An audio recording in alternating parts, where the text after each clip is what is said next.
disciple of Orochimaru, the evil scientist from Naruto. This video is purely for entertainment and does not infringe on copyrights or laws. The rights to the novel and image belong to the original author. We do not claim ownership. Don't like waiting and want to listen to this fanfic in full now? Subscribe to our Patreon, where you'll find the best fanfics. Chapter 26, 10,000 Snakes. It's so late, aren't you going back to rest? Amemiya. Kenichi looked helplessly at the little follower following him. Why did this little thing cling so tightly to him? Brother, the teacher has been ignoring me for a while. Is he angry with me? Mitarashi lowered her head and pointed at her finger, a look of disappointment on her face. Amemiya. Kenichi scratched his head. He knew what his teacher meant. After all, the teacher had said that Mitarashi was not suitable to leave Konoha village with them. So, the teacher actually had other plans for his junior sister, to make her forget about the teacher and live a good life in Konoha village. Although Amemiya Kenichi knew this, he couldn't tell his junior sister, so he could only say something else. Of course not, it's just that the teacher has been very busy lately, and I don't see him very often. Amemiya Kenichi smiled and rubbed Mitarashi head. This little girl was quite sensitive. Can't see the brother either? Mitarashi looked surprised. Kenichi Amemiya nodded. If you want to comfort someone, the best way is to first empathize with them, letting them know you're on the same page. This comfort is more effective. This was a lesson Kenichi Amemiya learned from his past life. Teacher so busy. The village has been saying you could become the fourth Hokage. Mitarashi seemed to lighten up a bit and began to chatter away. Kenichi Amemiya listened quietly, then bought 2 strings of tricolor dangoku dumplings and handed one to Mitarashi. Looking at the tricolor dangoku in his hand, Kenichi Amemiya thought of Itachi and Shizu. It's true that the Uchiha clan has produced many geniuses, and the Mangekyou Sharingan is truly powerful. At least in the current ninja world, that's the case. In later eras, the Mangekyou Sharingan would become a significant combat asset. By the way, senior brother, Mitarashi suddenly thought, tugging at Kenichi Amemiya's sleeve. What's wrong? Kenichi Amemiya asked, looking at his junior sister in confusion. I don't quite understand the jutsu that teacher taught me earlier. Can you teach me, senior brother? Mitarashi asked, looking eagerly at Amemiya Kenichi. Kenichi scratched his head, but didn't refuse. Since his teacher had been telling him to be cautious lately, teaching his junior sister ninjutsu was a good way to disguise his feelings. So Kenichi dragged Mitarashi to the training ground for some practice. With his rapid growth, Kenichi found it easier to teach his junior sister. However, the training session ended quickly, thanks to flashes of lightning and deafening thunder. It's thundering, Kenichi mused. He remembered a jutsu created by future Sasuke, lightning release, Kirin. It was an extremely powerful jutsu, but it seemed to require the use of the Sharingan to discern the direction of the lightning. It was a very difficult lightning attribute jutsu that harnessed the power of nature. Kenichi checked his progress on his 3 Magatama Sharingan. It had only reached 23%, not slow, but still required some time. Without the aid of the Sharingan, Kenichi Amemiya didn't rashly attempt to study other ninjutsu. Instead, he sent his junior sister home before leisurely returning to his own home and settling into bed. The next morning, Kenichi Amemiya had barely gotten out of bed when his teacher dragged him away. Kenichi, do you know about summoning beasts? Orochimaru asked calmly. Kenichi was taken aback for a moment, then nodded. Of course he knew. The most famous summoning beast in the world of Naruto is probably the Toad of Meiboki Mountain. After all, it's the one that frequently appears with the protagonist. Then there's the Mandas of his own teacher, Orochimaru. However, Kenichi Amemiya had little interest in his teacher's summoning beast, Manda's personality being rather. Then there were the slugs, the salamander, and even the crow, a vast array of summoning beasts. In terms of pure strength, the 3 sacred places naturally held a superior advantage. Teacher, do you want me to contract a summoned beast? Amemiya Kenichi was a bit puzzled. Summoning beasts were quite practical, except for those from the Ryochi cave, which might have more complicated requirements. No, what you need to do now is to focus on honing your ninjutsu. Orochimaru shook his head. As a former student of Sarutobi Hiruzen, He naturally understood the steps from genin to jonin. Chunin, on the other hand, was a level of strength that was neither high nor low, a bit awkward, but it also required a solid foundation. With a solid foundation, becoming a jonin would be a natural progression. Ultimately, being a jonin or chunin was just a title. The key was strength. Even among genin, there could be exceptional individuals who, after reaching peak power, could defeat elite jonin or even cage level warriors. You're my disciple. I'd be embarrassed to admit if I were weaker than an elite jonin. Orochimaru smiled. He had high hopes for Amemiya Kenichi. He had previously assumed his disciple would have to rely on himself for survival, but unexpectedly, his strength had improved by leaps and bounds, which pleased Orochimaru greatly.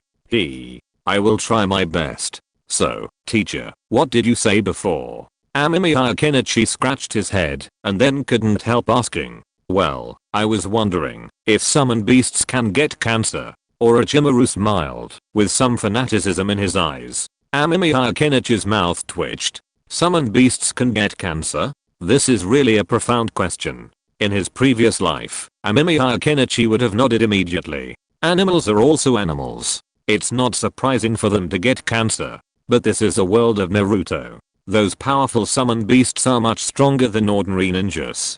So whether they can get cancer is also a question. Not to mention, if they are summoned beasts with fairy chakra, there are more variables. Teacher, this requires experiments. Do you want to let manjutsu come out? Amemiya Kenichi rubbed his hands and asked expectantly.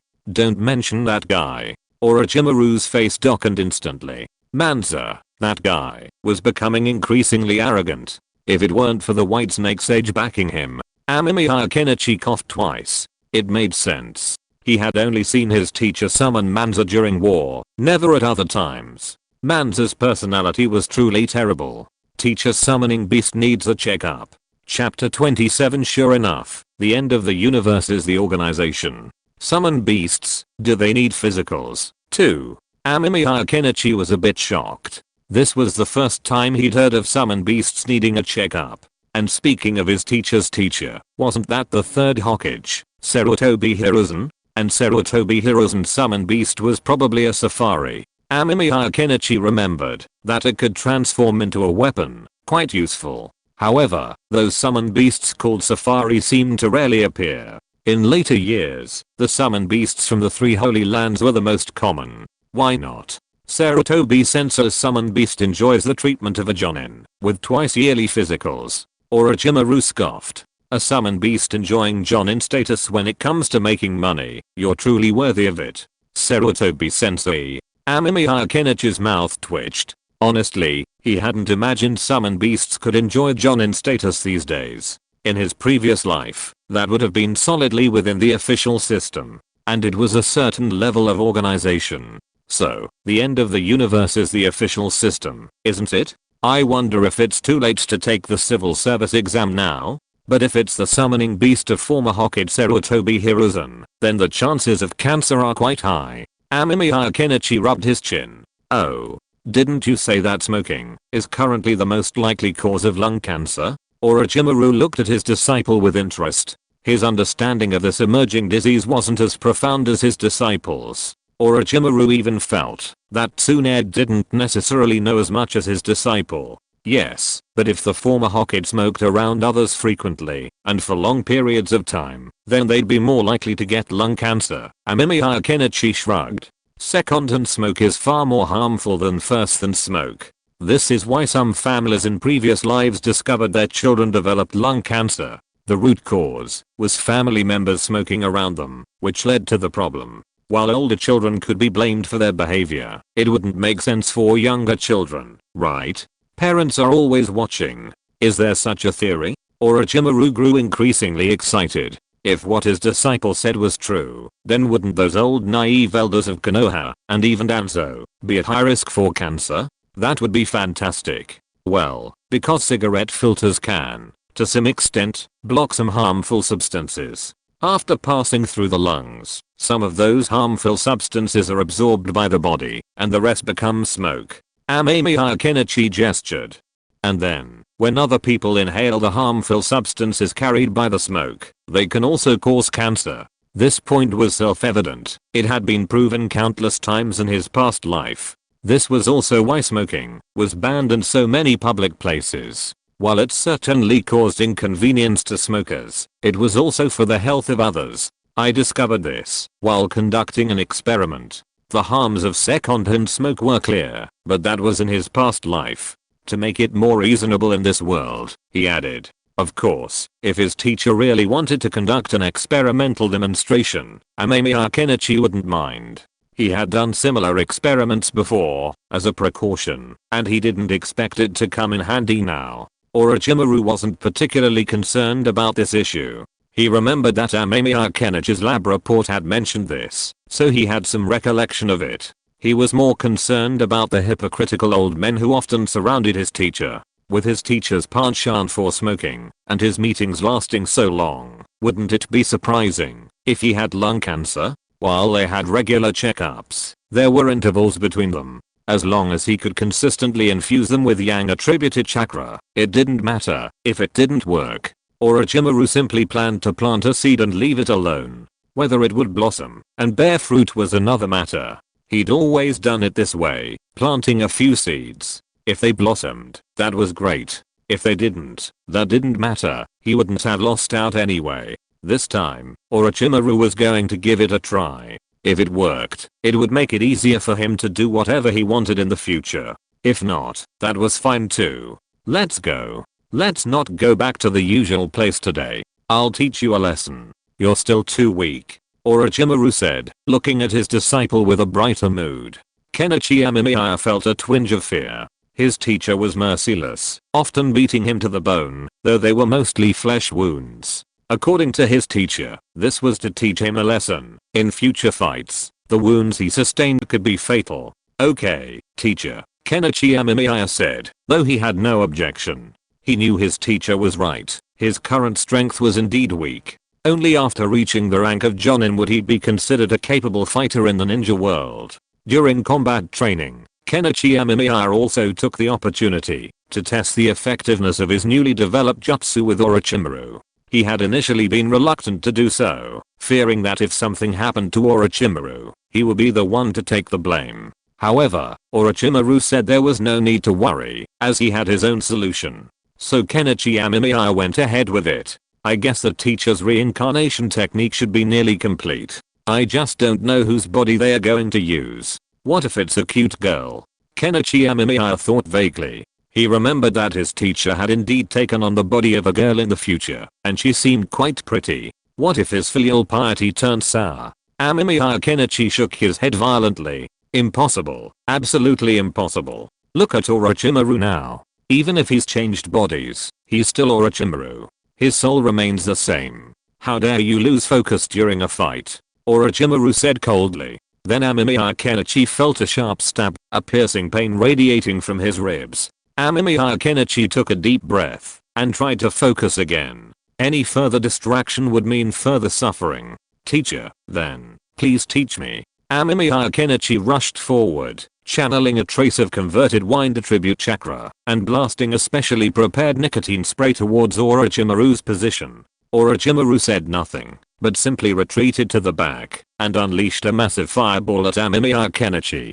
Kenichi Amemiya narrowed his eyes. It seemed that this ninjutsu still needed some improvement. Otherwise, its efficiency would be very poor unless the opponent was in close contact. All the sprays just now were evaporated by the fireball. If you're listening to this novel on a channel other than Fanfic World, it means they downloaded and uploaded it without effort. We cordially invite you to visit our channel, Mundo Fanfic Novelos. There you'll find the original version of this story and you can explore many other novels of various genres. We're waiting for you to immerse yourself in a world of incredible novels. Chapter 28 Konoha Hospital. Write a post-battle summary and submit it later.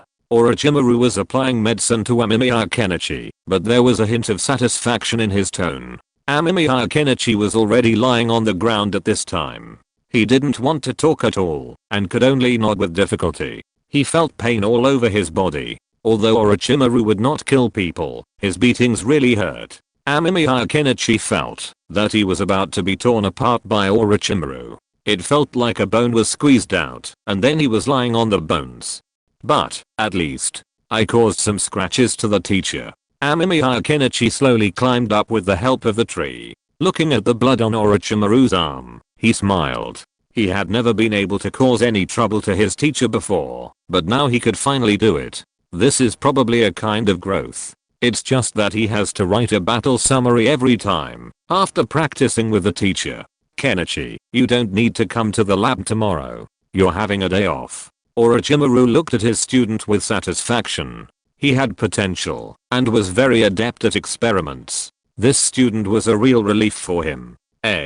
Teacher, you. I see. Kenichi Amemiya was taken aback. It was a rare opportunity to hear about a day off from his teacher, who was so dedicated to his experiments. Kenichi Amemiya even thought that, if it weren't for the physical strain, his teacher could spend his entire life in the lab. But then Kenichi Amemiya remembered something. Tomorrow was the beginning of the month, a busy time for Konoha Hospital. Perhaps his teacher wanted to do something. Orochimaru smiled. Sure enough, his student was smart enough to guess what he was up to. Orochimaru applied the medicine to Kenichi Amemiya and hurried off. He still needed to make arrangements for tomorrow. After resting to ease the pain, Kenichi Amemiya slowly returned. He still had to write a battle summary and continue refining his new ninjutsu. The biggest lesson this battle taught Kenichi Amemiya was his development of ninjutsu. He now had some new ideas he could experiment with, and by then, he'd be able to perfect his technique as quickly as possible. By the way, I don't need to go to the lab tomorrow. Kenichi Amemiya thought about what his teacher had just told him. So, what exactly was he supposed to do tomorrow? Just rest at home? That was a bit strange. Teacher, long time no see. The next morning, at the Konoha Hospital, Orochimaru greeted Sarutobi Hiruzen with a smile. Yes, it's Orochimaru. Are you here for a checkup as well? Sarutobi Hiruzen, stepping down from his position as Hokage, took a puff of his cigarette and glanced at his student in surprise. This was quite unusual. Orochimaru hadn't come to see him since he supported Minato Namikaze as the fourth Hokage. Sarutobi Hiruzen wasn't surprised and simply continued to worry about village affairs. He only needed to know that his student was still in the village and seemed to have some connection to Danzo. But this student was definitely dissatisfied with him. So, looking at the smiling Orochimaru, Sarutobi Hiruzen was also a little confused, but he remained quietly vigilant. Yes, I've been feeling a little under the weather lately, so I wanted to come get checked out. Orochimaru watched Sarutobi Hiruzen smoking, the smile in his eyes softening even more. That's great, teacher. Smoke more, smoke more. Well, staying in the shade for too long isn't good either. People need some sunshine after all. Look, I'm feeling refreshed, aren't I? Sarutobi Hiruzen looked at his student meaningfully. Yes, teacher, I want some sunshine too, but there's nothing I can do. Even a big tree needs roots to support it. Orochimaru smiled. Then, a deep silence fell in the hospital corridor. Neither Orochimaru nor Sarutobi Hiruzen spoke. Beside Sarutobi Hiruzen, a monkey demon scratched its head, looking at its old friend in confusion. It felt like something was off between its friend and his student, but it couldn't quite place what. Sarutobi Hiruzen took a puff of his cigarette, feeling somewhat irritated. He had a feeling that Orochimaru, his student, was up to no good, but he couldn't quite place what. Teacher, smoke less. You're getting old. After all, Orochimaru had gone for a checkup, and beforehand, he had even offered his teacher some advice. A true student. Sarutobi Hiruzen, however, felt uneasy. A venomous snake smiled at you, but even though it was smiling, it still felt frightening. Sarutobi said, looking at his old friend with concern. It's okay. Sarutobi Hiruzen shook his head, but then he checked his shoulder, where Orochimaru had patted him, and found nothing unusual. But the lingering feeling of foreboding lingered, leaving Sarutobi Hiruzen feeling a bit down. I just feel warm all over. Sarutobi coughed, then waved his hand, looking at his old friend with a hint of disdain. He'd been told countless times not to smoke, but Sarutobi couldn't resist the urge, always making his throat sore. This is a hospital, after all. Using palm techniques will cause some yang chakra to escape. Sarutobi Hiruzen didn't find it strange, but took another drag. He liked to use cigarettes to clear his mind when he was thinking. After a long thought, he found nothing unusual. Orochimaru hadn't cast any ninjutsu or left any chakra marks on his shoulders. Sarutobi Hiruzen could only think he was overthinking. Kenichi. When Orochimaru found Amemiya Kenichi, he was working out with K, which made him even happier. A diligent and talented student is a great satisfaction for every teacher. Amemiya Kenichi quickly straightened up. Even K, who had just been crawling on his hands, stood up quickly. This was Orochimaru, one of the 3 ninjas. Well, do you want to go get some barbecue? Orochimaru asked, his arms folded, a smile on his face. As for K, he noticed him too, but didn't pay much attention. The 8 gates had already been handed over to the village. Okay, teacher. Sorry, Ake, I have to go first. Uganxi Anai nodded quickly. It didn't matter whether he ate barbecue or not. He just wanted to eat melon. After all, he knew exactly what the teacher was going to do today. That's right, this is a novel about quitting smoking. Doghead.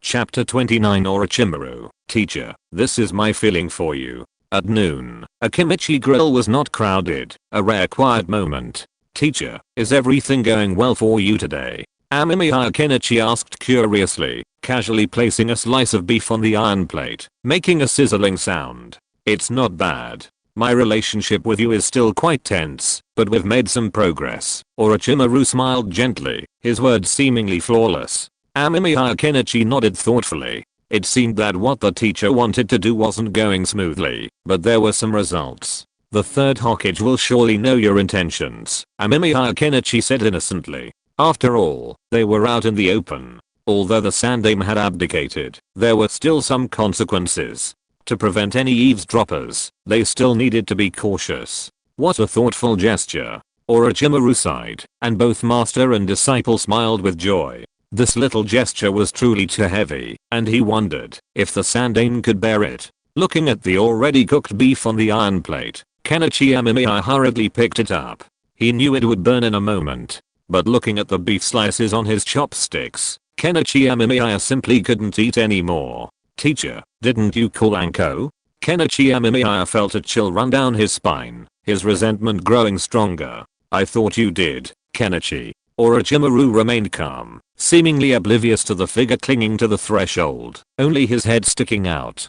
Kenichi Amemiya's mouth twitched, but he still turned away awkwardly and called in Anko Materashi from the doorway. While they were grilling the meat earlier, Kenichi Amemiya had felt a strong gaze, and he noticed Anko Materashi at the doorway. Speaking of which, it was true that the teacher had only called him to eat at a Kimichi's barbecue. Anko Materashi hadn't been around much. Brother Amemiya. Anko Materashi looked at Kenichi Amemiya aggrievedly, doubting whether she was even the teacher's disciple. They were all students of the teacher's school, yet the teacher was so kind to Amemiya-san, and so strict with him. Ahem. I was just about to go to your house to pick you up. Amemiya Kenichi coughed awkwardly. Luckily, the little girl wasn't too difficult to coax, and with both Orochimaru and him offering some comfort, Materashi Anko quickly calmed down and happily began eating. Suddenly, the atmosphere in the barbecue restaurant warmed up.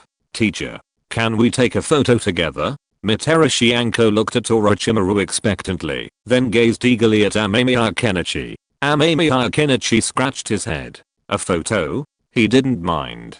Sure. Orochimaru smiled gently. He was in a good mood today. So, when Amemiya Kenichi was about to go home, he had a photo in his hand. A photo of him, his teacher, and Materashi Anko. Come to think of it, it seems Konoha has a tradition like this, Amemiya Kenichi said, looking at the photo in his hand. It was a photo of the 3 of them. There were similar photos of Minato Namikaze's team, himself and his teacher, and even future Kakashi and Naruto. Speaking of Kakashi, though, Amemiya Kenichi scratched his head. Kakashi had been away for a while, and he didn't know what mission he was on. Asking Kakashi for advice on Chidori would have to be postponed. Passing by a bento shop, Amemiya Kenichi went in, intending to buy some bento for dinner. As he walked in, he ran into 2 familiar faces, not exactly acquaintances, at most, just a passing encounter. The 2 brats of the Uchiha clan, Shisu and Itachi. clearly, they'd noticed him, and Amemiya Kenichi could only nod politely. "Hello, thank you for taking care of Itachi last time," he said before Amemiya Kenichi could even walk over. Uchiha Shisu approached, his words politely. While clearly a kind-hearted person, he suspected the other party of ill intentions, so this time his thanks were sincere. It's okay. I think the kid's cute," Amemiya Kenichi said with a chuckle. He still kept his distance from the Uchiha clan. Although the Sandaime had stepped down, Danzo was still around. However, it seemed that Minato Namikaze had a neutral opinion of the Uchiha clan. At least he wasn't as oppressive as the Sandaime and Danzo. Minato Namikaze's attitude towards the Uchiha clan was quite normal. It was a pity that Minato didn't live long, otherwise the Uchiha clan's fate might have been different.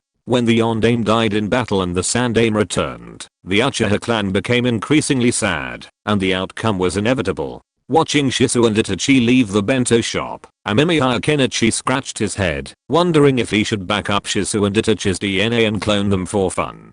Cloning was part of Orochimaru's research project, and Amemiya Kenichi was well aware of that, but current cloning technology wasn't yet advanced enough. Of course, while the probability of failure was high, it didn't matter, he could save it for now. But these two guys are a bit troublesome. I can't just go up and pull their hair, can I? Amemiya Kenichi scratched his head. Shisu and Itachi were still quite wary. And they're not girls, otherwise maybe it would be possible, Amemiya Kenichi mused. When collecting Uzumaki Kushina's DNA, he had considered looking through the Namikaze household's trash cans.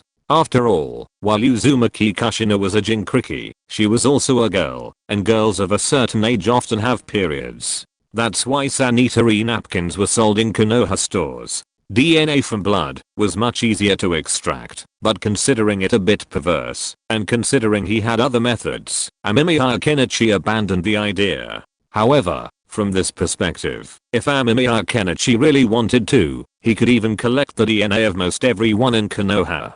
After buying his lunchbox, Amemiya Kenichi returned home to continue developing his ninjutsu. He'd been buying quite a few cigarettes during this time, causing the shop owner to wonder if he'd developed a bad habit at such a young age, and he'd even tried to dissuade him several times. This left Kenichi Amemiya feeling both amused and annoyed. Nicotine also had significant limitations, forcing him to prioritize collecting radioactive materials. Of course, he knew collecting radioactive materials wasn't easy, so he'd have to take it one step at a time.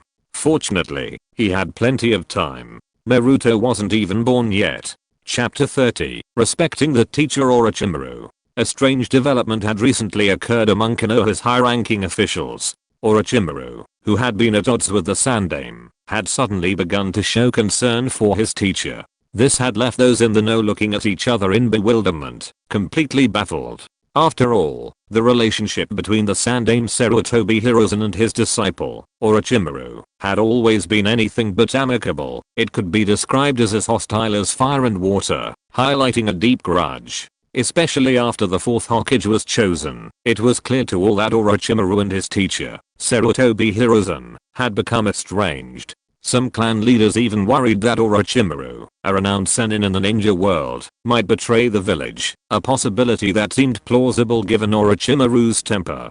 But for some reason, Orochimaru had suddenly shown concern for his teacher, occasionally offering him cigarettes, and of the highest quality. Who was Sarutobi Hiruzen? Although some considered him no longer a qualified ninja, his years in politics had tempered him, and he was suspicious of his disciple's sudden kindness. But no matter how hard he looked, the tobacco was always present, with a complete beginning and end, and nothing wrong with it. It was just ordinary tobacco. Orochimaru even once personally took Sarutobi Hiruzen to the store to buy it on the spot, and seemingly having heard the rumors, Orochimaru, intent on proving his innocence, would often smoke with his teacher, and for a while, Sarutobi Hiruzen's house was filled with smoke. Sarutobi Biwako secretly scolded his old man countless times for this. But no matter what, Orochimaru's change was visible to the naked eye. So, rumors about Orochimaru turning over a new leaf and respecting his teacher gradually increased. Sarutobi Hiruzen knew who was behind it the moment he heard it. It was probably that old man, Danzo. Heh, you're trying to fool me. Sarutobi Hiruzen sat down in his seat with an unhappy look on his face and took another drag on his cigarette. Sannin-sama, perhaps Orochimaru-sama has truly changed his mind. That's a good thing, isn't it? The fourth Hokage, Minato Namikaze, pinched his brow helplessly, then offered a wry smile to his elder. Minato was a bit annoyed. Although he had successfully assumed the position of fourth Hokage, Sarutobi Hiruzen and the Konoha elders showed no sign of retiring. They would occasionally offer suggestions and visit the Hokage building to listen in. Danzo, in particular, would constantly whisper in his ear that the Uchiha clan had rebelled and would undoubtedly harm Konoha in the future.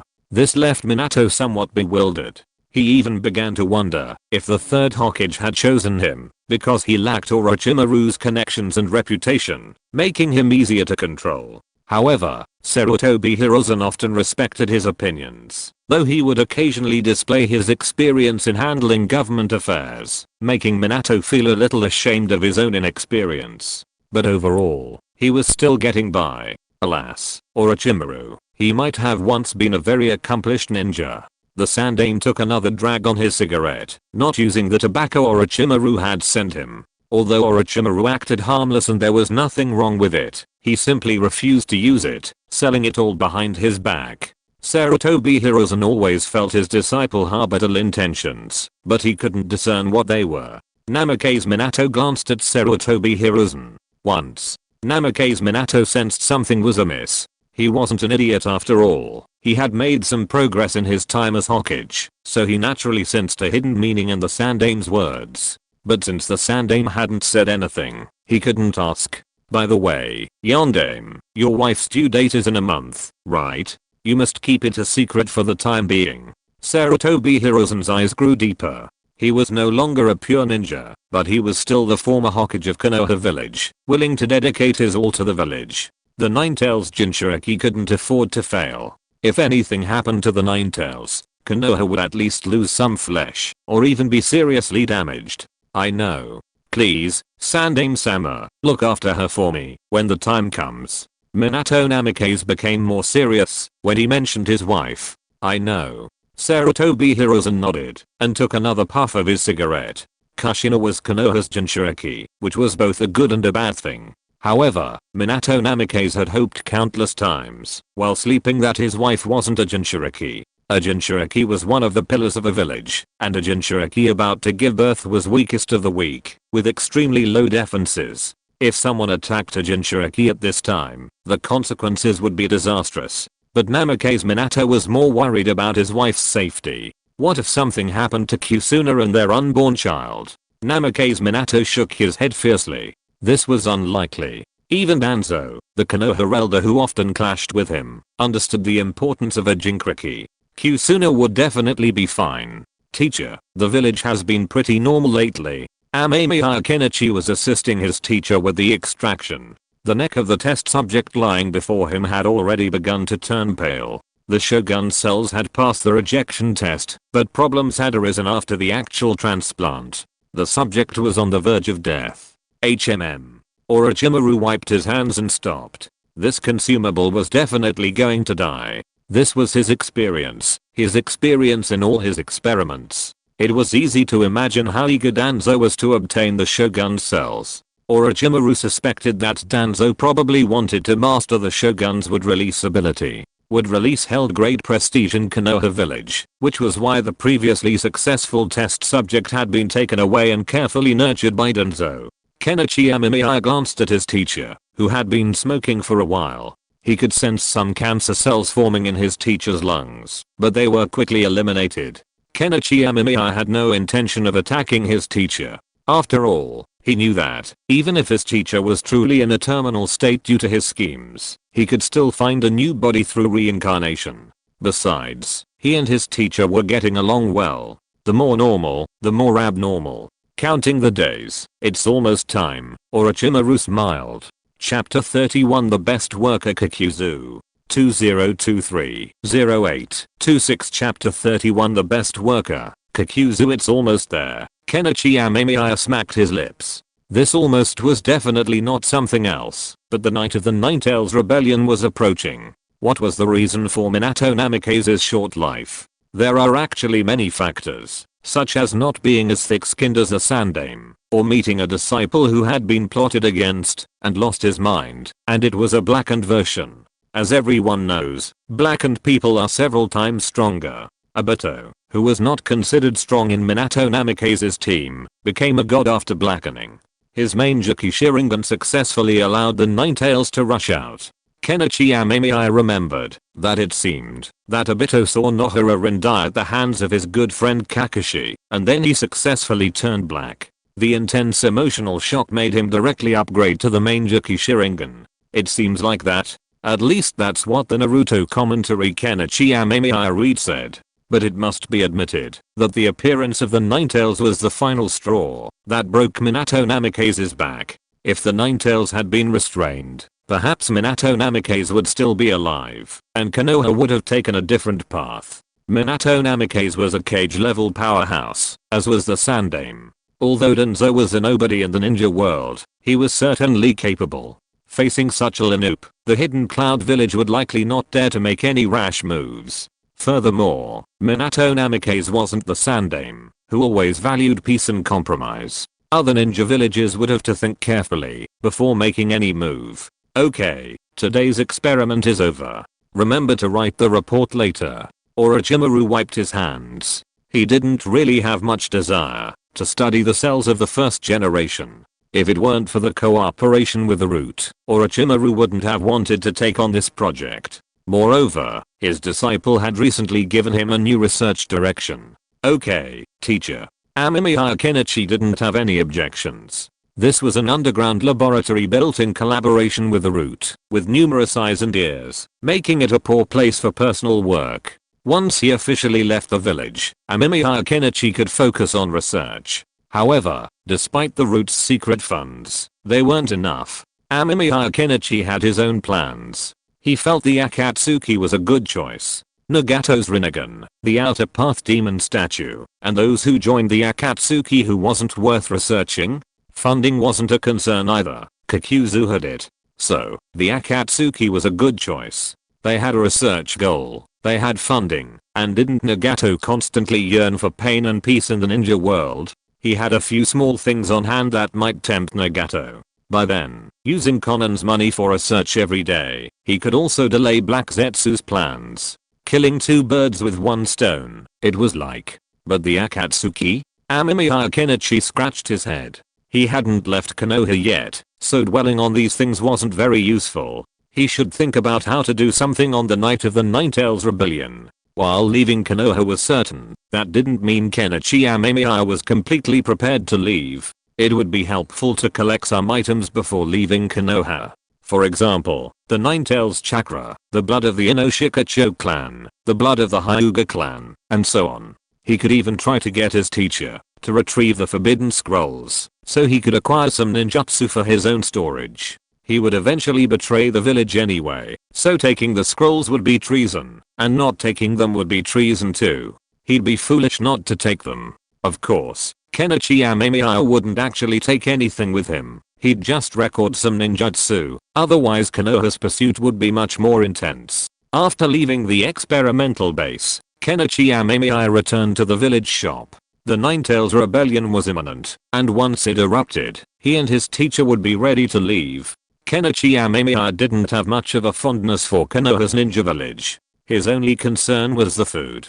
The 3-colored meatballs and Ichiraku ramen were both excellent. It was a shame he wouldn't be able to return for a long time. So, he planned to have a good meal during this time, as a way to reward himself for his hard work. Kakashi. As soon as Amemiya Kenichi walked into Ichiraku ramen, he saw the silver-haired Kakashi. He was dressed in ordinary clothes today, presumably not on a mission.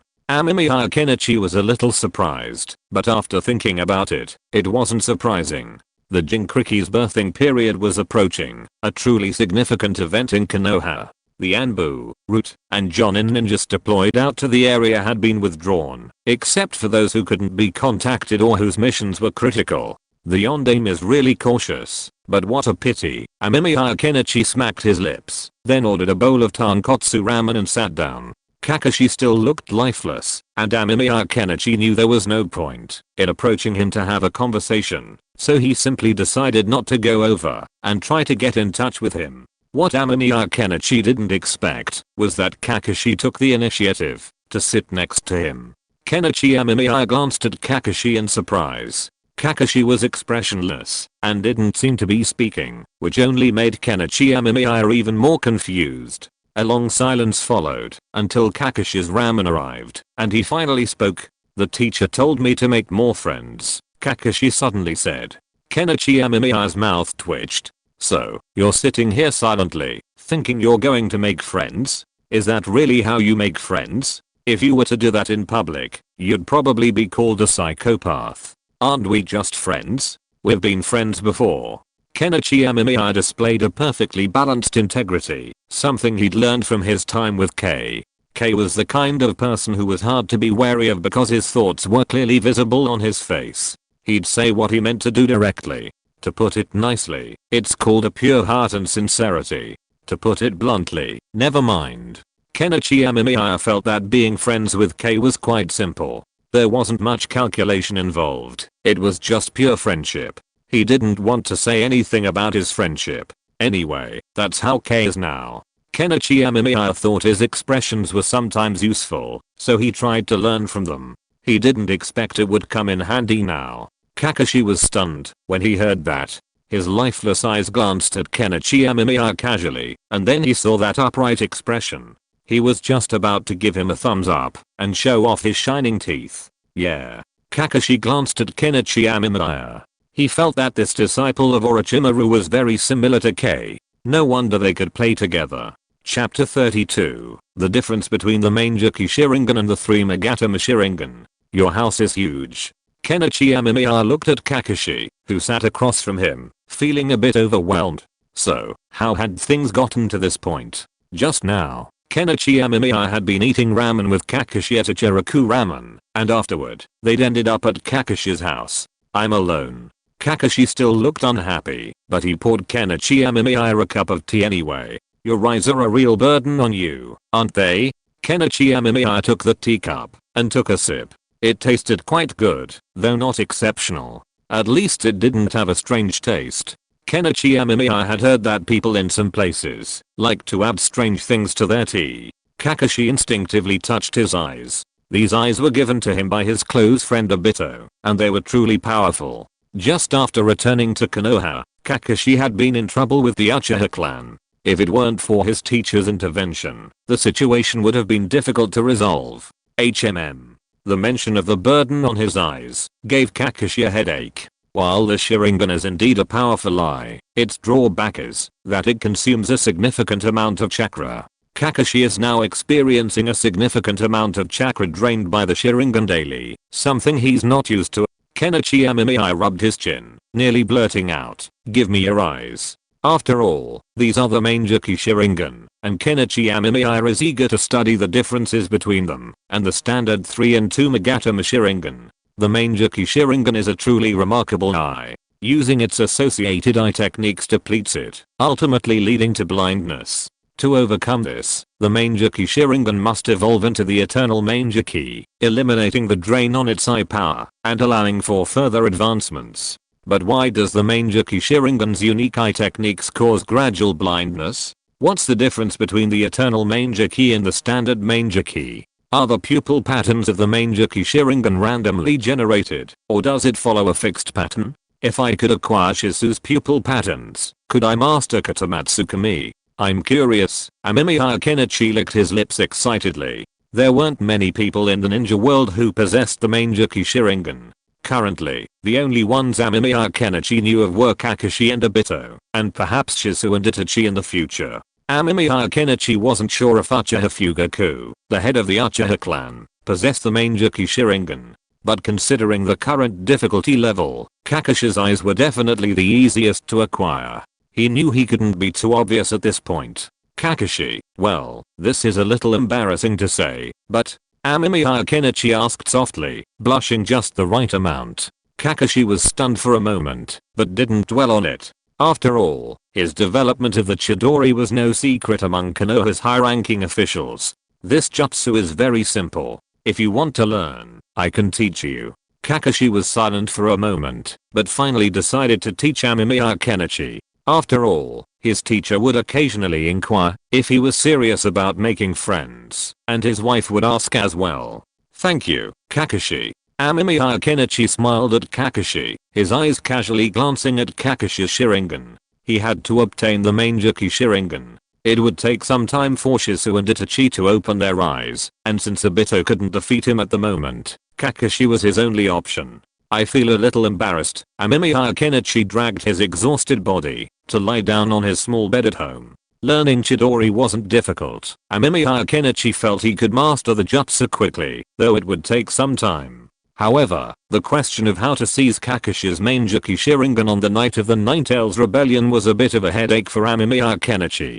Firstly, Kakashi's current strength was quite impressive. He had achieved Jonin status at such a young age, and his talent was far superior to his without the first sage's physique. Secondly, while the Sharingan placed a certain burden on Kakashi, it also undeniably enhanced his strength. Perhaps we can deplete his chakra. Kakashi's current chakra reserves certainly aren't as abundant as they will be later.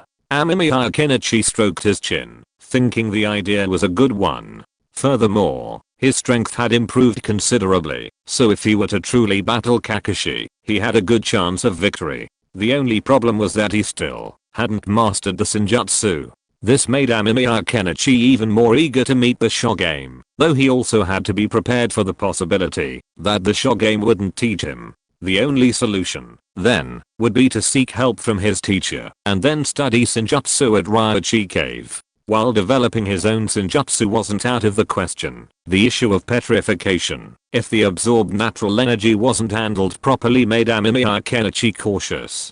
Then it's settled. We can study the differences between the three-tomage Sharingan and the Mangekyou. The eternal Mangekyou is still too early. Amemiya Kenichi stretched lazily. His research was progressing well, so he had his own three-tomage Sharingan, which was why he planned to take Kakashi's Sharingan. Although Kakashi's eyes now appeared to be ordinary 3 Megatama, Kenichi Amemiya knew that they had long since evolved into Mangekyou. It was just that Kakashi didn't know how to activate them, so he remained unaware of this. So, while he felt somewhat sorry for Kakashi, Kenichi felt that without the Sharingan, Kakashi could continue on his own unique path.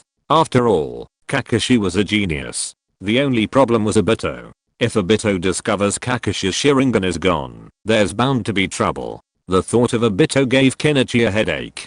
Obito's eyes looked different with him than with Kakashi. With Kakashi, Obito would likely continue to follow the storyline, but with a stranger like him, he wasn't sure what he would do. Kenichi Amemiya shook his head. The Ninetales Rebellion was imminent, and he needed to start planning his plan for the day of the rebellion. If all went well, he could take away some funds, research materials, and even the Mangekyou Sharingan. It would be a huge haul. Come on. Hermaphrodite big brother. You're the only one left to cause trouble. Chapter 33, Reincarnation. As the days passed, Kenichi Amemiya maintained his good relationship with Kakashi, and he had successfully mastered the Chidori. Kakashi, facing Kenichi Amemiya's deliberate attempts to maintain a good relationship with him, also became slightly less sullen. Everything was going smoothly, except for Obito's arrival and the release of the Ninetales to draw the village's attention. However, just as Kenichi Amemiya was busy preparing for the impending disaster, Orochimaru dragged him into the laboratory. Teacher, can I have these supplies? Kenichi Amemiya initially considered asking what Orochimaru was planning, but upon entering the laboratory, he became excited. 4 Konoha ninjas, and apparently a Jonin and his team, combined this was a rare supply. While Jonin may seem somewhat useless in later stages, they are still a vital pillar of a village's strength, and are extremely important. Meanwhile, in all of Orochimaru's research during this period, he had included Genin and Chunin from neighboring villages, as well as Konoha villages and Genin, but he had never seen a single Jonin. So, upon seeing a living Jonin, Amemiya Kenichi became incredibly excited. This was a Jonin. No, this is very rare experimental material. Orochimaru refused without a second thought. He still had a use for this Jonin. The village had seen more guards recently, though most people didn't notice. Orochimaru was aware of it, so catching a ninja team led by a Jonin at this time was incredibly rare. So, did the teacher call me for something? Amemiya Kenichi felt a little bored, but he knew his teacher's temper. He wouldn't call him unless it was something special. Don't you want to see Impure World Reincarnation? I'm planning to test it now. Orochimaru glanced at his student, who was extremely interested in the technique. He was constantly asking questions, which annoyed Orochimaru. If it weren't for the fact that this student was still quite useful, Orochimaru would have lost his temper long ago. Impure World Reincarnation. Amemiya Kenichi became excited again. Finally, he could become a necromancer, right? Don't get so excited. Just observe the experiment. Orochimaru's expression was serious. Amemiya Kenichi immediately took out a pen and paper and began recording his teacher's actions. The teacher brought in another ordinary villager, not a ninja, but his Impure World Reincarnation had also been successful. The teacher had resurrected a ninja. Am I still in the Pure Land? What's this? A strange looking man stared at his hand in surprise. Amemiya Kenichi blinked. He actually knew who this ninja was. Before he could notice anything was wrong, a kunai plunged into the back of his head, and the man instantly fell silent. Record: Katodan's Impure World Reincarnation was successful. Orochimaru remained calm, but Amemiya Kenichi could see that his teacher was still a little wary. Was he guarding against the spirit transformation technique? However, Katodan was no longer a ninja, so he probably wouldn't be able to exert much power. Amemiya Kenichi nodded and continued recording, but he hadn't expected his teacher to have retained Katodan's body tissue. Use the spiritualization technique to kill the bound ninja, Orochimaru commanded, but Katodan didn't move, and the bound genin simply stared in terror.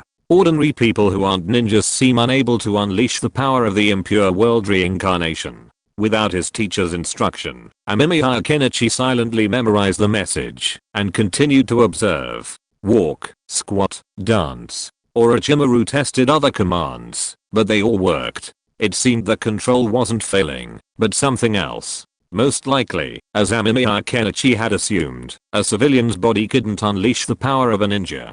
So, Orochimaru unleashed the Impure World Reincarnation technique without hesitation, and tried it again with a genin. This time, the results were positive, allowing him to unleash some standard ninjutsu. The subdued Jonin struggled on the lab table, his eyes wide open. Amemiya Kenichi suspected that if he could, the other party would pounce on his teacher and bite him to death without hesitation. After the jutsu was dispelled, and the genin was dead, Orochimaru showed no interest in continuing the experiment. Instead, he sat in a chair, a look of deep thought on his face, reading the lab report handed to him by Amemiya Kenichi. Amemiya Kenichi didn't bother his teacher. Looking at the Jonin glaring angrily at him and his teacher, Amemiya Kenichi yawned. The 4-man ninja team had lost 1 genin, but 3 remained. One of them was a female ninja, trembling in fear. Amemiya Kenichi noticed her pants were damp, and a foul odor wafted over. Ninjas these days are becoming increasingly timid, Orochimaru noticed. He was furious at the interruption, but he managed to avoid losing his temper. Amemiya Kenichi was somewhat surprised. He would remain silent while his teacher was pondering a problem, precisely to prevent him from getting angry. But he was surprised that this female ninja wasn't criticized. This made Amemiya Kenichi take another look at the female ninja, and he noticed she was quite pretty. Although she hadn't fully grown, she had the potential to be a beauty. I remember the teacher reincarnated a beautiful woman. Could it be this one? Or thought flashed through Amemiya Kenichi's mind. The more he thought about it, the more likely it seemed. Furthermore, the woman's age was appropriate. By the time his future teacher went to execute the Konoha collapse plan, he'd likely be around the same age. This made Amemiya Kenichi take another look at the female ninja.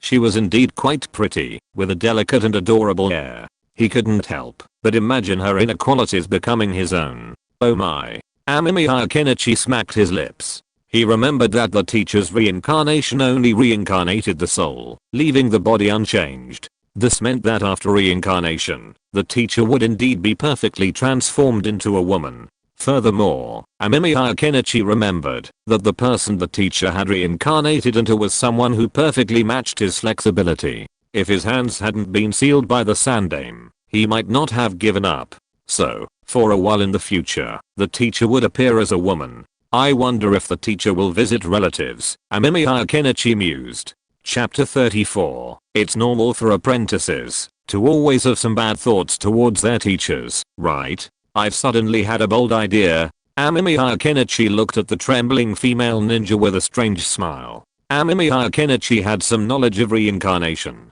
Reincarnation involves transferring a soul into another's body, occupying that body. Only the soul changes, but the body itself remains unchanged. So, if he could study the secrets of the soul and then passively transform the body, what kind of teacher would he ultimately cultivate? Strange thoughts flashed through Amemiya Kenichi's mind. But the idea was just that the soul was too mysterious. Even now, Amemiya Kenichi hadn't done much research, and if his teacher discovered it, it would be a real joke. He wouldn't be the one to be turned into a girl. After the experiment concluded, the remaining 3 ninjas were taken away. Amemiya Kenichi didn't ask his teacher where they were being taken, but followed him out. I've noticed you and Kakashi have been getting along quite well lately, Orochimaru said calmly, glancing at his disciple who was following him. Yes, I've already mastered the Chidori developed by Kakashi, Amemiya Kenichi answered simply. He was deeply interested in Kakashi's ninjutsu, and even more so in his Sharingan.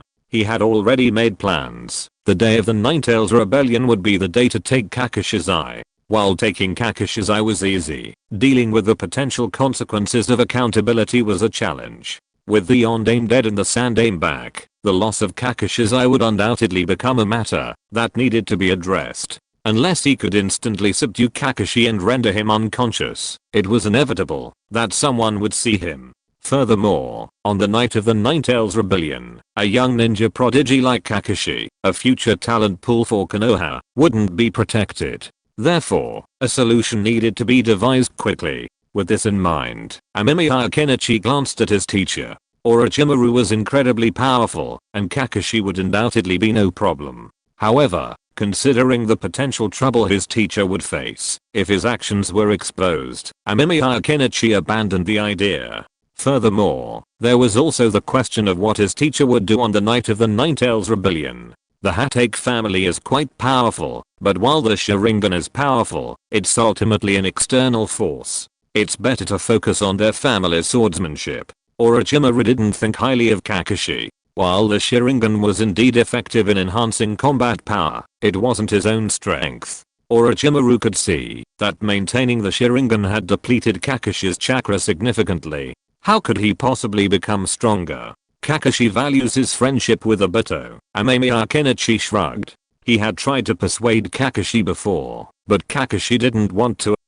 Friendship, Orochimaru sneered. The mention of friendship reminded him of his former teammates, Tsunade and Jiraiya, known as the 3 ninjas.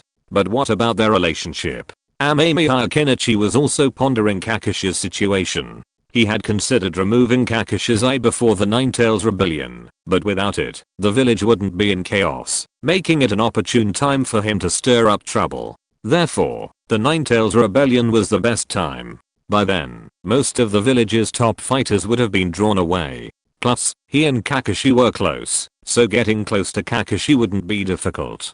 Taking advantage of Kakashi's inattention, a sneak attack, and subduing him wouldn't be impossible. After all, even someone as powerful as Uchiha Madara felt a Black Zetsu's Black Tiger Heart Ripper. Although, when watching the video, Amemiya Kenichi heard many bloggers say the author didn't know how to make Uchiha Madara lose, so they created a plot kill. Of course, the simplest solution would be to have the teacher defect that very night and leave the village. Even if the Sandaime wanted to track him down, he wouldn't have a chance. Thinking about it, Amemiya Kenichi thought it was a good idea, a backup plan. Teacher, do we still need to deliver tobacco to the Sandaime today? Amemiya Kenichi asked, looking at his teacher with a smile. Yes, of course I do. I feel sick if he doesn't smoke for a day. Orochimaru smiled. He hadn't had much fun lately, and his greatest joy was watching his teacher, Sarutobi Hiruzen, smoke. Every time he saw Sarutobi Hiruzen smoking, his mood brightened considerably. Seeing Danzo and the Konoha elders nearby, breathing in the secondhand smoke, he happier still. Despite Sarutobi Hiruzen's careful precautions, He ultimately suffered from insufficient intelligence. Orochimaru had already quietly implanted a small infection in his teacher's lungs, as well as those of several other elders. It was early stage lung cancer. This was the result of his efforts over the past period. Any further would have been enough, easily detected, but it also gave Orochimaru the joy of playing a game. So, the cigarettes were a must-have. Orochimaru, carrying the tobacco, and Amemiya Kenichi arrived at the Sarutobi clan's residence. "What do you think of this place?" Orochimaru asked, folding his arms as he gazed upon the Sarutobi clan's residence. The Sarutobi clan is full of wine and meat, and the roads are filled with the bones of the thousand hands. This was Kenichi Amemiya's strongest feeling. Back in the day, the Konohagakure village was founded by Hashirama Senju and Uchiha Madara, a remarkable achievement. But what about now? Where was the Senju clan? The Senju clan was split up, the Uchiha clan relegated to the outskirts of the village, while the Sarutobi clan, leveraging the power of the third Hokage, secured a prominent position and enjoyed insane benefits. Orochimaru thought as he walked in with Amemiya Kenichi. His teacher had fallen. He professed to working for the village, but in his heart, he cared most about his Sarutobi clan. The so-called Will of Fire was nothing but a deception. It was like chanting slogans to brainwash others into dedicating themselves to the greater good of the village. But was the due truly given? Just look at the fourth Hokage. Although he was Hokage, he was more like a puppet, though the puppeteer had the dignity to be less blatant. Orochimaru, Sarutobi Hiruzen emerged, glancing at Orochimaru, then glancing past Amemiya Kenichi next to him, before returning to Orochimaru. "Teacher, it's been a long time since we last met. I've missed you so much," Orochimaru said with a genuine smile. If you're listening to this novel on a channel other than Fanfic World, it means they downloaded and uploaded it without effort. We cordially invite you to visit our channel, Mundo Fanfic Novelos. There you'll find the original version of this story and you can explore many other novels of various genres. We're waiting for you to immerse yourself in a world of incredible novels. Chapter 35. What? Orochimaru's JK picture? Sarutobi Hiruzen took a drag from his cigarette while his wife, Biwako, poured him tea. "Old man, your disciple doesn't seem as bad as you say," Biwako said softly, collecting the cups that had been used to greet Orochimaru and his disciple. "This guy, I don't believe he's so kind." Sarutobi Hiruzen flipped through the items on the table. He could tell the tobacco was of the highest quality. He even knew where it came from, a well-established shop in Konoha, the general store owned by Shikamaru's family. Surely it couldn't be any problem. Then why does he keep sending it? He's been doing it for 7 or 8 months, hasn't he? Biwako observed the tobacco, and she could tell the price. If Orochimaru truly had ulterior motives, why would he keep sending it for 7 or 8 months? And he constantly reminded the old man to go to the hospital for checkups and take care of himself. It could be said that during this period, Orochimaru was the epitome of a good disciple. "It's because I don't know that I'm upset." Sarutobi Hiruzen snorted, then waved his hand and walked away. Biwako wasn't surprised. The old man never smoked Orochimaru's cigarettes. He sold all the tobacco, which provided some extra income for the family, though the wealthy Sarutobi family didn't really value it. Cough. Cough, cough. Sarutobi Hiruzen coughed a few times. Biwako thought for a moment, then went to get a bag of chrysanthemum tea. She was used to coughing from smoking too much, but she still had to take care of the old man. The Sarutobi clan's current status was entirely due to him. After returning to his small home, Amemiya Kenichi began to pack his belongings. Although he didn't have much to take with him, he still had to take some essentials, such as the materials he had collected for the thermobaric bomb. Of course, Amemiya Kenichi didn't plan to manufacture the thermobaric bomb in Konoha. Although he had the blueprints, he couldn't collect some of the materials, so he had to leave them alone and work on it later. Now that we have thermobaric bombs, can we also put fuel air explosives on the agenda? But all this research is expensive. Amemiya Kenichi smacked his lips. The saying "a cannon shot is worth a fortune" is no joke. Manufacturing costs are already high, not to mention that Amemiya Kenichi is currently working on research and development, which is even more expensive.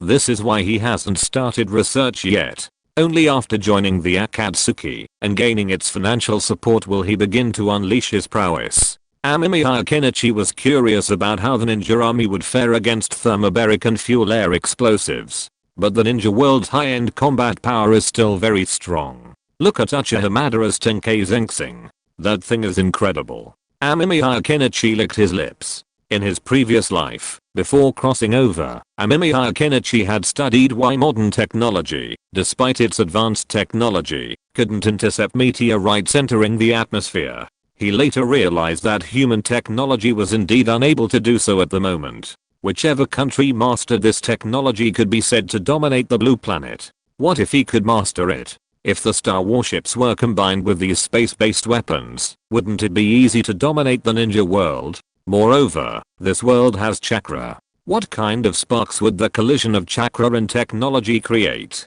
The thought of this made Kenichi Amemiya feel a surge of excitement. He even wanted to try to study where the chakra could be integrated into these powerful weapons. For example, what would happen if chakra were integrated into thermobaric bombs? Unfortunately, he didn't have the materials yet. Otherwise, Kenichi Amemiya would have conducted a major experiment in the heart of Konoha in a matter of minutes. It would have been a witness to history for Konoha. Kenichi, what are you laughing at? Kakashi looked at his friends in surprise. They were all eating, but Kenichi Amemiya was still smiling, and his smile was strange. No, it's okay. I just thought of something happy. Kenichi Amemiya shook his head sharply. He hadn't slept well the previous night, constantly pondering the feasibility of chakra thermobaric bombs. He had dark circles under his eyes, a rare sight. It seemed that joining the top ninja group wasn't far away. What's so happy? Kakashi piqued his interest. His time with Kenichi Amemiya had lifted the gloom from his heart a bit. Nothing. Kenichi Amemiya waved his hand. He only knew dry jokes, and they had to be contextualized, which made them seem a bit strange in Konoha. He had, however, seen some Konoha jokes, like the teacher's club pictures. Kakashi curled his lips and continued eating his ramen. Kenichi Amemiya glanced at Kakashi. Kakashi hadn't left the village or donned his mask for a while, seemingly a complete ANBU dormancy. But this very inactivity had hinted to those with discerning eyes that something serious was afoot. Uzumaki Kuayuki's due date was approaching. Even the seemingly peaceful Konoha was about to be met with a storm. Speaking of which, it seemed Kakashi had leaked the news of Kuayuki's due date. That was all from a video blogger's analysis in his previous life, so Kenichi Amemiya wasn't entirely sure himself. But he knew Kakashi did enjoy muttering to himself at the graves of Obito and Nohararin. It wasn't surprising that Obito would hear this. Kakashi, do you want to come over to my house and play with me one of these nights? Amemiya Kenichi asked casually. What? Kakashi paused, but asked anyway. He really didn't have anything to do lately. His teacher had told him to stay in Konoha and not go out. He definitely wouldn't mind going to a friend's house. Of course, I'm going to play in Konoha. I bought some great books and some really popular games, Amemiya Kenichi said with an innocent smile. Konoha's games weren't electronic, of course, but paper or wooden ones, similar to board games, which were quite popular. And Amemiya Kenichi had bought the latest, very popular ones. Okay. Kakashi was about to refuse. After all, he had to practice that night, but seeing his friend's expectant eyes, he couldn't bear to refuse and agreed. Amemiya Kenichi looked at Kakashi and smiled even more broadly. He didn't know the date of Kusuna's birth, but letting Kakashi stay at his house or going to Kakashi's house were both good options. When problems arose, taking advantage of the moment when Kakashi was distracted, it would be the moment to get the Mangekyou Sharingan. Chapter 36 The false veil of peace will eventually be torn apart. Kenichi, you seem a little distracted today. Kakashi glanced at his friend curiously. Tonight, Kenichi Amemiya's performance had been somewhat lackluster. Yesterday, they had been able to play back and forth in the game, but today, his focus had become increasingly distracted. Sorry, Kakashi, I was just lost in thought. Kenichi Amemiya shook his head, then gave Kakashi an apologetic smile. His apology was genuine and sincere, which only made Kakashi feel a little embarrassed. Looking at Kakashi, Kenichi Amemiya's expression was filled with apology. His distraction was due to the fact that today was a special day. Indeed, after days of peace and prosperity had passed, Konoha's turning point had finally arrived, Uzumaki Kuayuki's due date. Originally, Kenichi Amemiya probably didn't know, as he was just one of Konoha's many chunin. But thankfully, his sensei had hinted, and so, Kenichi Amemiya was aware of today's unusual circumstances. Uzumaki Naruto. Amemiya Kenichi smacked his lips. Today was the day Uzumaki Naruto was born, the absolute protagonist of the future Naruto series, the child of prophecy. While there might be plots like Boruto's Naruto Next Generations in the distant future, which were initially considered untouchable, Uzumaki Naruto was the protagonist for now. And from this moment on, the plot that Amemiya Kenichi had been aware of would be pushed forward. But that was for the future. Right now, Amemiya Kenichi needed to address other issues. Kakashi, have a drink. Amemiya Kenichi smiled, bringing out a bottle and opening it right in front of Kakashi. Kakashi didn't mind. After all, he'd noticed his friend seemed to enjoy drinks every night, since he'd been at his friend's house. Kakashi glanced outside. It wasn't quite dark yet, but it was almost time, and he'd be leaving for the ANBU soon. If his teacher hadn't known about his recent relationship with Amemiya Kenichi and given him half a day off, he'd probably be wearing a mask to carry out his mission right now. Kenichi, I'm sorry, I have to go. Kakashi forced a smile. This was his friend, so he still wanted to explain. I know. It's okay. Let's finish our drink before we go. Amemiya Kenichi's smile became even more natural. Kakashi wasn't surprised. Instead, he took the drink and drank it down. It tasted familiar. Then he stood up, said goodbye to his friend, and left Amemiya Kenichi's house. Amemiya Kenichi smiled and saw Kakashi off. The moment Kakashi turned his back, Amemiya Kenichi attacked. The vast amount of Yang attribute chakra, refined to its limit, was then poured into Kakashi's body with a single palm strike. Completely unprepared, Kakashi shuddered. He felt a blow to his back, followed by a surge of chakra and a feeling of dizziness. The combined effects left Kakashi with no time to turn back, before he collapsed at Amemiya Kenichi's doorstep. Sorry, Kakashi. Amemiya Kenichi looked at the unconscious Kakashi with a faint smile. Palm Sage technique is a unique medical ninjutsu that requires a precise control of chakra output. Excessive Yang chakra output can cause coma. Having inherited the first sage's physique, his Yang chakra was still considerable. Combined with the anesthetic Amemiya Kenichi had dabbed at the bottom of the cup, it was no surprise that Kakashi was caught off guard. What a hassle. If the research was complete now, I wouldn't have to ask for this eye from my teacher.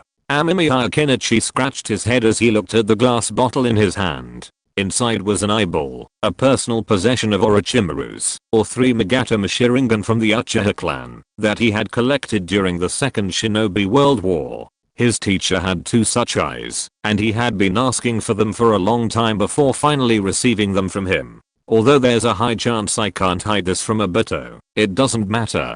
Amemiya Kenichi dragged Kakashi to his home and placed him on the table. Time was tight, and the task was heavy, so he didn't have much time for idle chat. Pulling out a scalpel, Amemiya Kenichi carefully separated the Mangekyou Sharingan he had long coveted from Kakashi's eye socket, then quickly replaced it with the 3 Magneto Sharingan. The entire process took surprisingly little time. After all, replacing an eye in the eye world wasn't a particularly difficult task. It simply required mastering some basic medical ninjutsu, which had been required for his previous collaboration with Danzo, so Amemiya Kenichi naturally knew. He used a scalpel simply, to avoid being too rough. The Mangekyou Sharingan. It's truly a magical eye. I wonder if we can study it? Amemiya Kenichi examined the eyeball in his hand with interest, then placed it in a specially made glass vial for preservation. After wiping away the blood, Amemiya Kenichi dragged Kakashi to the bed and laid him down. Kakashi would remain unconscious for a while, but not for long. As time passed, a frantic roar echoed through Konoha. Amemiya Kenichi looked out the window at the massive figure and couldn't help but smile. The Nine Tails had finally been released. With that, the Ondame and his wife's deaths were certain, unless Sarutobi Hiruzen suddenly rushed out to fight the Nine Tails. but that possibility was about as likely as Amemiya Kenichi suddenly conjuring a nuclear bomb. Amemiya Kenichi supported Kakashi and walked out. The surrounding area was filled with people running, and no one noticed them, allowing Amemiya Kenichi to find a corner and throw Kakashi down. The streets are in chaos. Amemiya Kenichi casually picked up a mask from a nearby, deserted stall and put it on his face. Amemiya Kenichi remembered that on the night of the Ninetales' night, a portion of the Ninetales chakra was collected by someone, and he wanted to try to collect some of the Ninetales chakra as well. We can then conduct further research. You know, even the guy who is not the Ninetales Jinchuriki can rely on the Ninetales chakra to realize the tailed beast coat. Kenichi, where are you going? A gentle voice came, and Amemiya Kenichi froze. He turned around and saw his teacher Orochimaru. Chapter 37 An Unexpected Surprise. Teacher, I want to collect the Ninetales chakra. Amemiya Kenichi scratched his head, but honestly stated his intention. More accurately, he also wanted to seize the opportunity to collect some experimental supplies. Numerous deaths occurred on the night of the Ninetales revelation, even with the full force of the ANBU, including the root might have helped, but so far, Amemiya Kenichi had only seen the ANBU, no trace of root ninjas. He presumably headed for the Uchiha base. After all, the main Juki Sharingan within the massive Ninetales eyes was highly visible. And as everyone knows, only the Uchiha clan possessed the main Juki Sharingan in the ninja world, so it's no surprise that they were under surveillance. Since he would die if he didn't collect it, he might as well seize the opportunity to collect more, perhaps even scrounging for some experimental funds. That would be a good idea. The Ninetales chakra. Your idea is a bit risky. Orochimaru glanced at the rampaging monster and the ninjas being sent flying, and smiled. The Ninetales, the most powerful of the tailed beasts, is wreaking havoc on your beloved Konoha village. Where then is the Sannin Hokage, the man who so often claims to be willing to sacrifice everything for Konoha? But then Orochimaru's eyes hardened. He saw his teacher, Sarutobi Hiruzen, leading ANBU ninjas to attack the Ninetales, attempting to lure it out of the village. This irritated him. Orochimaru had assumed the Sannin would be watching the show while the fourth took charge, yet he was actually putting on a show. How hypocritical. Sensei, you alone are more than enough. Aren't those Chunin going and they're just going to die? Orochimaru scoffed at his teacher's pretense. How could a ninja professor fail to attract the Ninetales' attention? Wasn't this just a show? A way to prove his concern for Konoha? Sensei, would you like to take this opportunity to collect some supplies? And the funds for the experiment? We don't have time for that right now. Amemiya Kenichi couldn't help but ask. The teacher had been staring in the direction of the Ninetales, and it was unclear what he was planning. Kenichi Amemiya remembered that the teacher didn't seem to have a significant role on the night of the Ninetales rebellion. He certainly wouldn't attack the Ninetales, or else he'd be mentioned. Okay. Orochimaru stopped paying attention to the situation. The Ninetales' appearance was dangerous, but it also presented opportunities. He could seize the opportunity to collect many items, such as the forbidden scrolls in the Hokage building. As for the Ninetales, Orochimaru didn't care. With the third and fourth Hokages, one Ninetales wouldn't be enough to overthrow the enemy. So Kenichi Amemiya was assigned to gather supplies and funds. As for Orochimaru, he explained, he was to collect more important items.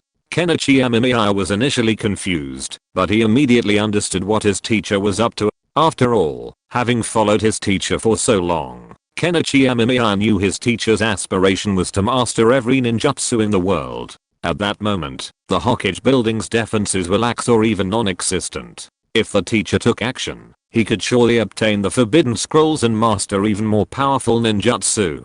This was also a good thing for Kenichi Amemiya. So he went off to collect the funds. After all, compared to the frisky, screaming, and crying consumables, these silent, unmoving, and easily stored items were much more suitable. Just as Kenichi was happily collecting, he noticed an unknown mass wriggling nearby. The moment he looked over, a wave of fear washed over him, as if he had witnessed the most evil thing in the world.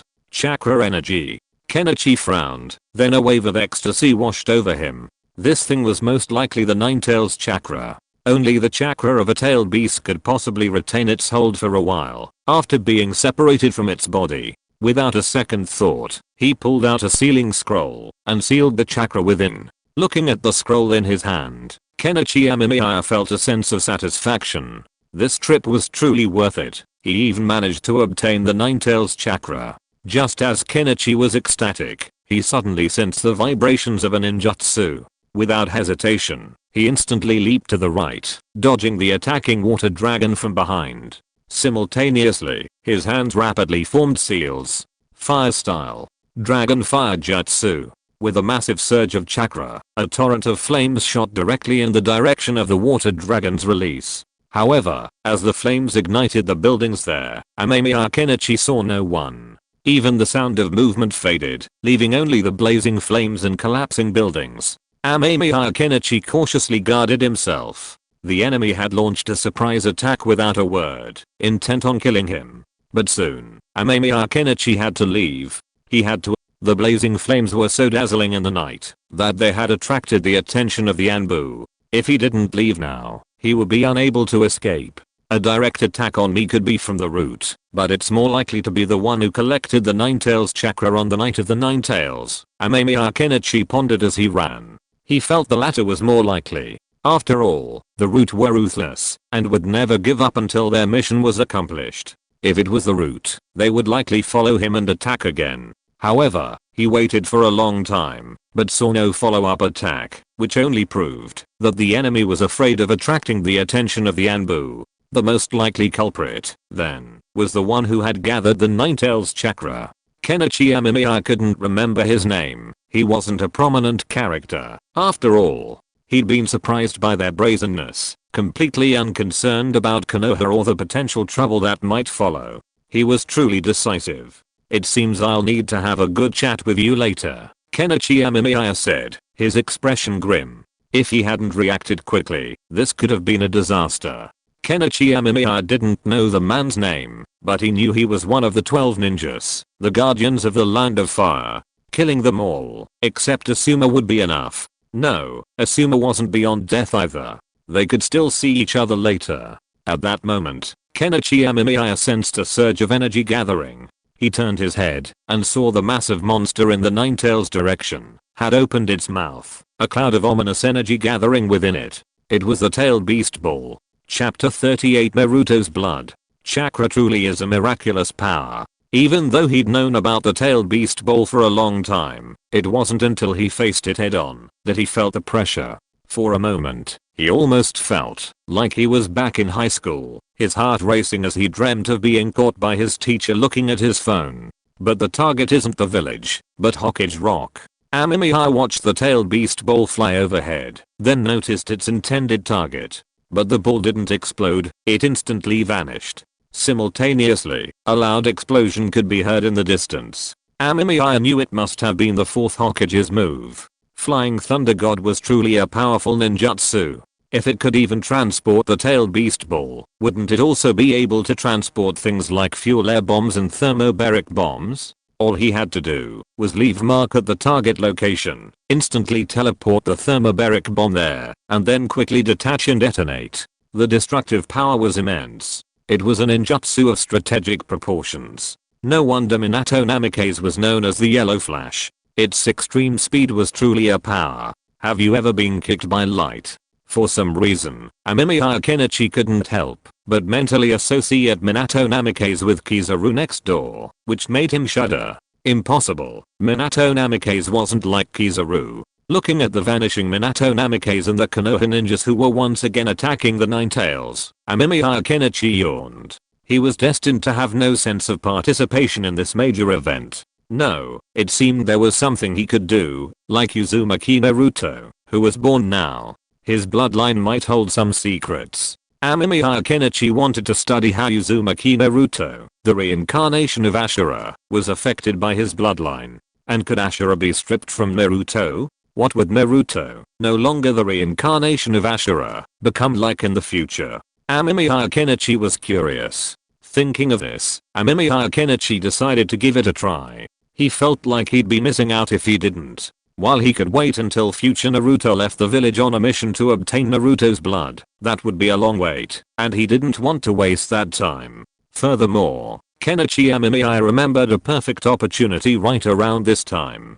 "Yondaime-sama, your son isn't with you, is he?" he muttered to himself. He didn't remember much of the plot, but he remembered that the Yondaime had left Naruto somewhere else, making this a perfect time to obtain Naruto's DNA. However, after searching around, Kenichi Amemiya gave up. The Yondaime hadn't left his son Naruto at his home, and he couldn't find him there. Umbilical cord blood would work, but where did Kuwayuki give birth? Even the teacher doesn't know. Kenichi Amemiya sighed.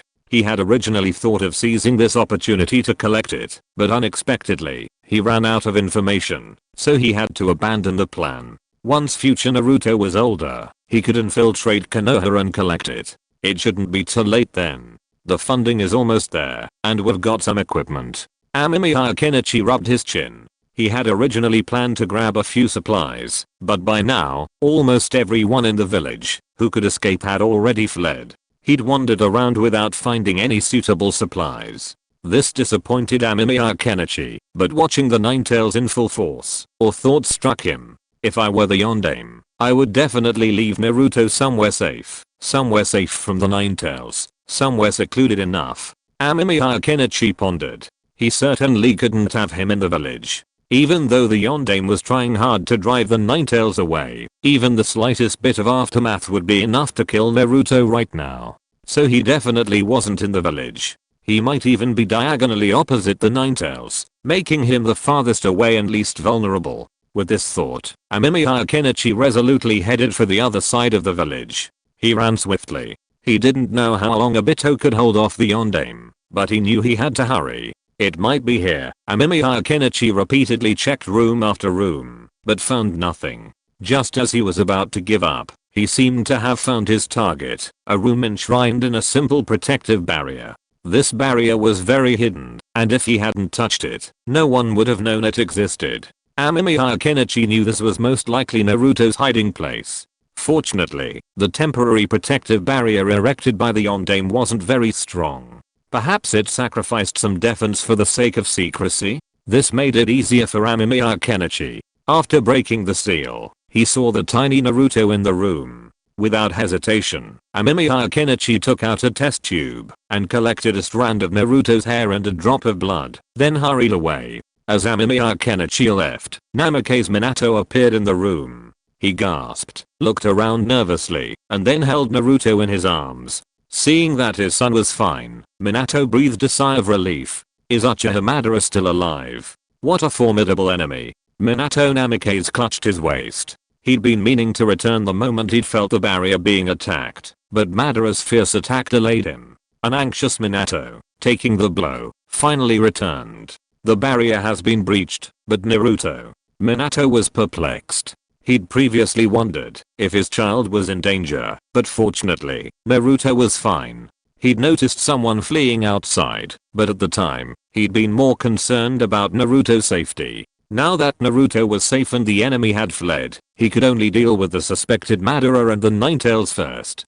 Kenichi Amemiya returned to his teacher's laboratory. There was no need to worry about surveillance. Everyone was busy. Orochimaru was busy recording the forbidden techniques in the scrolls. The Sandaime was busy driving the Ninetales out of Konoha village to minimize damage. Danzo and the Root were busy besieging the Uchiha clan, and Obito was busy beating up his teacher.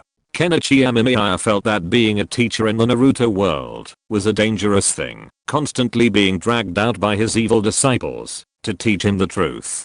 I'd better keep busy. Kenichi Amemiya stretched, then retreated to the basement laboratory, oblivious to the life and death struggles outside. In the manga, Minato Namake's put Naruto down, but I think the lack of any barrier at all was a bit rough, so they simply set up a secret protective array. Don't dwell on this issue too much. Chapter 39 is a cliched title, The Butterfly Effect, but it is indeed the most appropriate title. Things had taken a turn for the worse. Amemiya Kenichi had heard of the butterfly effect, but he had never imagined he would one day become one of those fluttering wings, causing such a dramatic shift. The Yondaime is dead. In that sense, he was indeed a worthy Hokage. Orochimaru sighed, looking at the grieving Konoha villagers and the coffin-bound Minato Namake's. He had never considered Minato Namake's a worthy Hokage before. His abilities were only so-so, and his achievements were not as remarkable as his own. But last night, the Yondaime, Minato Namikaze, had sacrificed his life. For Konoha, having only recently assumed the helm, Minato had given his all, including his own life and that of his wife. Konoha was plunged into intense grief. The ninja and villagers killed and injured on the night of the Ninetales attack became a list, the thin sheets of paper bearing the weight of life. However, Konoha's top brass was also in trouble. Teacher, why is the Sandaime-sama missing an arm? Amemiya Kenichi felt his pupils tremble, a feeling that was beyond words. A grief-stricken Sandaime Sarutobi Hiruzen mourned for his wife, Sarutobi Biwako. But that wasn't the point. The point was that the Sandaime was missing a hand. His left hand. Something was wrong. Amemiya Kenichi remembered that despite the death of his wife, the Sandaime was fine, having returned to the position of Hokage with all his limbs intact, beginning a new life as Hokage. But now, the Sandaime had lost his left hand. Last night, the Yondaime was injured in a battle with a mysterious figure. Orochimaru recounted the events. Amemiya Kenichi, lacking strength, naturally didn't know. Upon learning that the Yondaime's injury had caused the Ninetales to release its second-tailed beast ball, the Sandaime rushed forward to block the Ninetales' tailed beast ball, which was headed towards the center of Konoha. However, a mysterious figure suddenly appeared, severing the Sandaime's left hand, before disappearing under the combined attack of the two figures. However, the tailed beast ball threat had been successfully resolved. The rest of the story was much as Amemiya Kenichi knew. The Yondaime sacrificed himself to successfully defeat the Ninetales. So, Sensei, what about the position of Hokage? Amemiya Kenichi blinked. He felt as if the world was against him. Sarutobi Hiruzen was missing a hand, so could he still become Hokage? I don't know. Orochimaru narrowed his eyes, his thoughts unclear. Amemiya Kenichi glanced at his teacher in surprise. Could his teacher possibly be thinking of becoming Hokage? That was impossible, wasn't it? But looking at Sarutobi Hiruzen, who had lost a hand, Amemiya Kenichi's confidence waned again. After all, in Konohagakure, there seemed to be no one else who was most suitable to become the fifth Hokage besides Sensei Orochimaru. The Sandaime's prestige had certainly arisen, compensating for the impact of the previous 3 wars, but the fact that he had lost a hand was also true, and that would definitely affect his combat effectiveness. Jiraiya was not in the village, which puzzled Amemiya Kenichi. After all, it was quite strange that Jiraiya was absent during such an important time as his student's wife's childbirth. However, Amemiya Kenichi remembered that the crucial plot point of the Night of the Ninetales had been discovered with various bugs in a previous life, so it didn't seem out of place. Teacher, where's Jiraiya-sama? Amemiya Kenichi couldn't help but ask. He's just not in the village. Orochimaru's mouth curled with a hint of sarcasm. If Jiraiya had been in Konoha, perhaps Minato Namikaze wouldn't have died. Amemiya Kenichi's mouth twitched. This truly was the end of the world line, wasn't it? Regardless, Minato Namikaze was bound to die on the Night of the Ninetales, and Jiraiya wasn't there, so it didn't seem strange. Orochimaru-sama.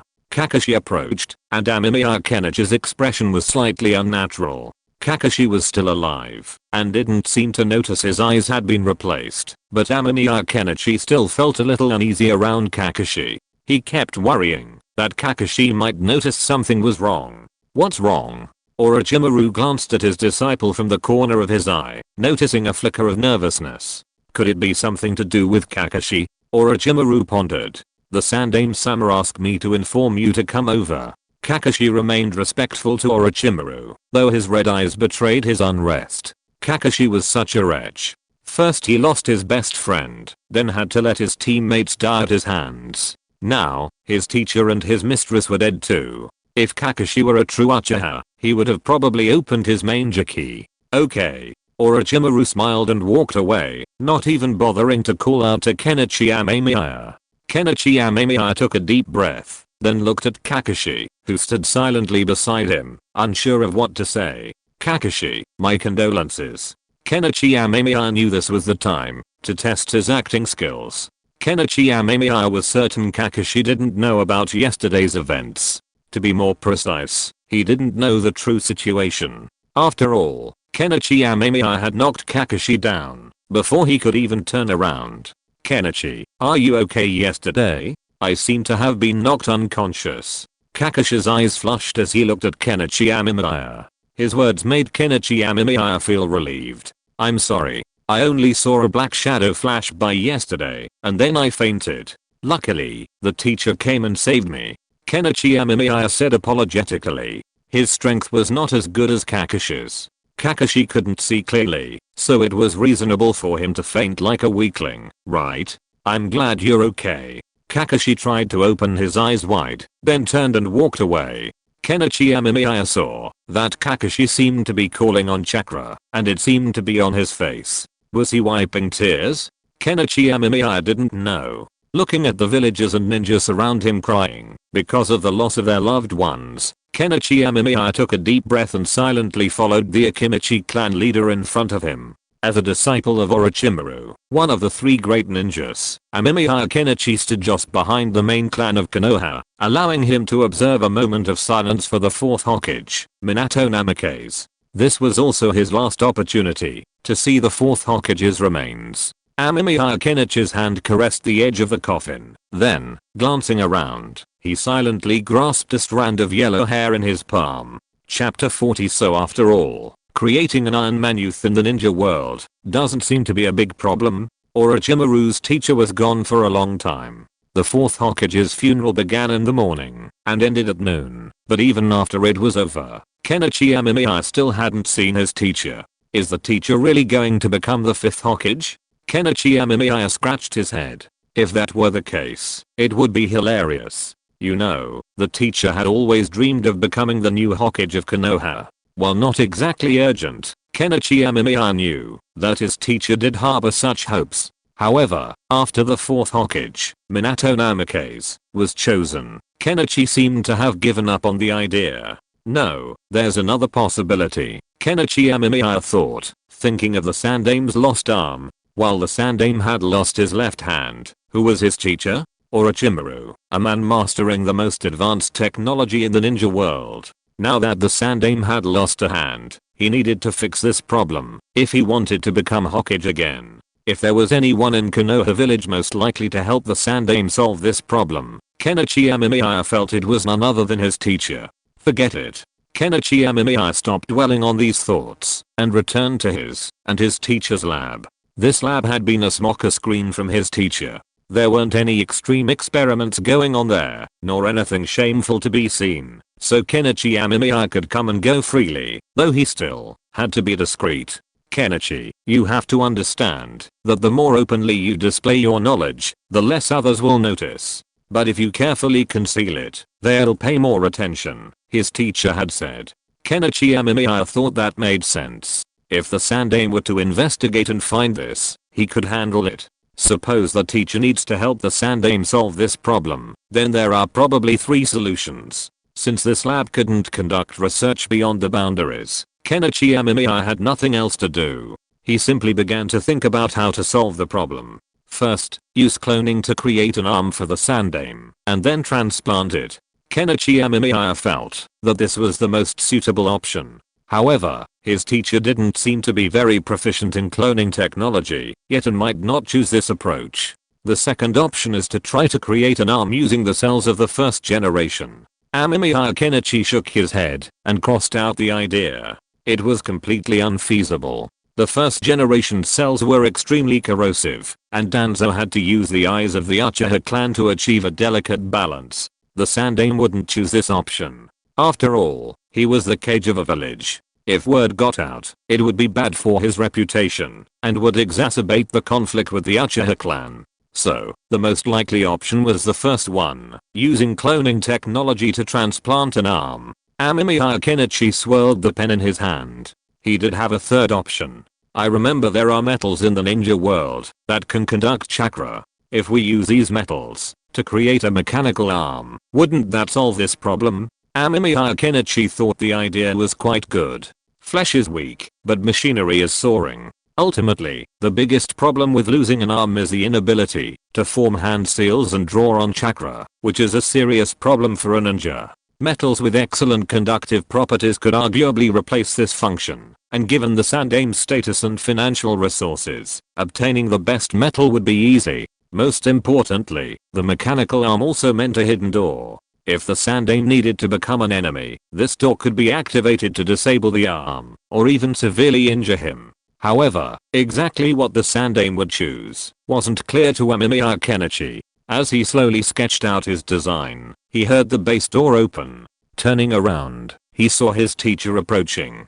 "Kenichi, do you have any ideas about restoring Sarutobi Hiruzen's arm?" Orochimaru's face grimaced, but after seeing the diagram on his student's desk, he became interested. He simply asked. It dawned on Amemiya Kenichi that the Sandaime wasn't planning on making Orochimaru the 5th Hokage, but rather on resolving his own arms issues and ultimately becoming Hokage again. "Teacher, I have 3 ideas," Amemiya Kenichi quickly shared with Orochimaru. Orochimaru remained calm after hearing the first and second ideas, believing he shared the same thoughts. But when it came to the third, Orochimaru showed a hint of interest. Use conductive metal to create a mechanical arm to replace a normal hand. Orochimaru piqued his interest. He had initially expected his disciple to offer a different solution. "Yes, sensei, such an arm would be quite practical." Amemiya Kenichi nodded. "And it certainly would be capable. After all, how could flesh and blood compete with the strength of cold metal?" However, a taijutsu ninja like K, who constantly honed their physique, might be an exception. That's interesting. Since you have such an idea, do you have any specific ideas on how to create it?" Orochimaru was eager to hear his disciple's opinion. Although the old man Sarutobi Hiruzen had already come up with a solution, Orochimaru was also interested in the idea of a mechanical arm. Hearing his teacher's question, Amemiya Kenichi outlined his own ideas. In general, they suggested trying to create a mechanical arm similar to the Sand Village's puppetry, only with greater precision. The nerve conduction issue could also be solved by controlling the puppetry. By then, the mechanical arm would be able to quickly form hand seals and other techniques, based on the wearer's wishes, conduct chakra, and occasionally block kunai and poisonous weapons, making it quite practical. The downside is that it might require a significant investment, as metals that conduct chakra are quite expensive, and the higher the quality, the more expensive they are. "That's an interesting idea. I'll give you some experimental funds, so you can research this in your spare time." Orochimaru was pleased. His disciple always offered some novel ideas. "So, sensei, what did the Sandaime-sama choose?" Amemiya Kenichi asked, somewhat curiously. "He plans to transplant someone else's arm. After all, that's the most time-efficient method, and he wants me to clone an arm for him as soon as possible." Orochimaru sneered. It seemed his teacher was getting anxious too. Chapter 41. Reality is indeed more magical than fiction. "Teacher, Elder Danzo doesn't intend to." Amemiya Kenichi placed a hand on his neck and scratched it. Danzo had been eyeing the Hokage position covetously. If the Sandaime hadn't been pressuring him for so long, he would have given up long ago, and now the opportunity was perfect. Amemiya Kenichi couldn't understand why Danzo didn't take action. Sarutobi Hiruzen lost his arm for the village, after all, and he doesn't intend to leave the village now. Orochimaru sneered. His teacher was truly cautious. Amemiya Kenichi understood. This was indeed the case. After all, the Sandaime held a high reputation in the village, and his passionate speech about the will of fire at the funeral had won the applause of many. If something happened in the village at this time, it would be a slap in the face. Unless the Sandaime left the village and was assassinated outside, that would be a safer option. However, the Sandaime clearly had no intention of leaving the village and intended to resolve his arm issue as soon as possible so that he could return to the position of Hokage. The reward this time is quite good. It's worth helping out. Thinking of the reward, Orochimaru's expression brightened considerably. Amemiya Kenichi nodded in understanding. No wonder his teacher agreed to help. However, it didn't seem as if his current teacher harbored strong murderous intent against the Sandaime. Had something happened later? Alright, you brought up the concept of rejection, so we need your help now too. Let's go. Sarutobi is pressing for help. Orochimaru waved his hand. His teacher was incredibly anxious. While every wise man in Konoha knew that Sarutobi couldn't be attacked in the village, this opportunity was truly rare. Even if Danzo didn't attack Sarutobi Hiruzen, he might still nominate him to become the 5th Hokage. Wouldn't his teacher's efforts then be in vain? And given Danzo's temperament, he'd probably start this plan quickly. Previously, Orochimaru would have been interested, but now he'd seen through it all, and simply didn't want to get involved in this rotten political vortex that made him sick. Konoha needs a new life, and new life often emerges from the ruins of destruction. My help? Amemiya Kenichi was stunned for a moment, but then a thought occurred to him. He probably had his teacher bring him along. After all, he had already explained the issue of rejection thoroughly, and his teacher was well aware of it. In theory, there was no need for his help. However, once he arrived at a building, Amemiya Kenichi finally understood why his teacher had brought him along. Numerous ninjas were standing inside, some excited, some terrified, some uneasy, all sorts of faces. Teacher, this is... Amemiya Kenichi recalled the arm transplant his teacher had just mentioned. Was this the transplant method? The ninja who died or were injured yesterday have been buried, and there are also problems with corruption. Orochimaru remained calm, but Amemiya Kenichi could sense the coldness in his eyes. The Sarutobi clan has issued a call for action. Whoever ultimately provides the Sandaime with an arm will receive a generous pension and even be assigned a job at the Mission Assembly Center. After hearing his teacher's words, Amemiya Kenichi understood. Just as he'd expected, these people had come for rejection testing, and the one with the best compatibility would receive a transplant arm for Sarutobi Hiruzen. Some might have come for a living. After all, the generous pensions and work at the Mission Assembly Club were very tempting, even at the cost of losing their left hand. Others, however, were driven by the will of fire, finding it a blessing to sacrifice their lives for a hero like the Sandaime. This is like brainwashing. Amemiya Kenichi shook his head, but said nothing, continuing to do his job. With so many people involved, the ANBU maintaining order, and the Sandaime occasionally coming to thank them, the seemingly complex task was completed quickly. Looking at the lucky, perfectly compatible candidate who had been selected earlier, Amemiya Kenichi wiped his hands. Speaking of which, the medical ninjutsu of the Naruto world was truly bizarre. Transplants that would have been difficult in previous lives were easily accomplished here. Watching the Sandaime's expression of gratitude and the ninja's joyful and proud expression, Amemiya Kenichi felt that this world was truly magical. Let's go, we have nothing to do now. Orochimaru left immediately. If he hadn't stayed to observe, he would have left immediately once he found a suitable target. Now he could finally leave. As he left, Amemiya Kenichi couldn't help but glance back. The Sandaime happened to be looking at his teacher and him, and their eyes met. The Sandaime stood in the sunlight, his light shining down on him, surrounded by the bustling, happy ninja. Amemiya Kenichi turned and followed his teacher into the dark corridor. There was no one around, only the clamor of voices behind. But when they opened the door, the sunlight from outside streamed in. Want to go get some barbecue, Kenichi? Orochimaru asked, smiling, turning to look at his disciple. Amemiya Kenichi was stunned for a moment. At that moment, he couldn't help but associate the girl he had seen before with his teacher. If the teacher looked like that girl, okay, teacher. Amemiya Kenichi smiled happily. It was the familiar Okimichi BBQ restaurant, but this time, Orochimaru had invited Ankoma Terushi to join him. This surprised Kenichi Amemiya, but he didn't find it too strange. However, watching his teacher occasionally express concern for Ankoma Terushi at the table, Kenichi Amemiya's expression took on a strange turn. It looked like he was making arrangements for his future. Of course, Orochimaru wouldn't die, so this definitely wasn't a last-minute visit. So, there was only one possibility. Was the teacher planning to leave Konoha village? That was highly likely. That's why he had summoned Ankoma Terushi and shared some information with her. While this might not seem like concern to others, it was a rare act of concern for Kenichi Amemiya, who knew his teacher well. Leaving Konoha?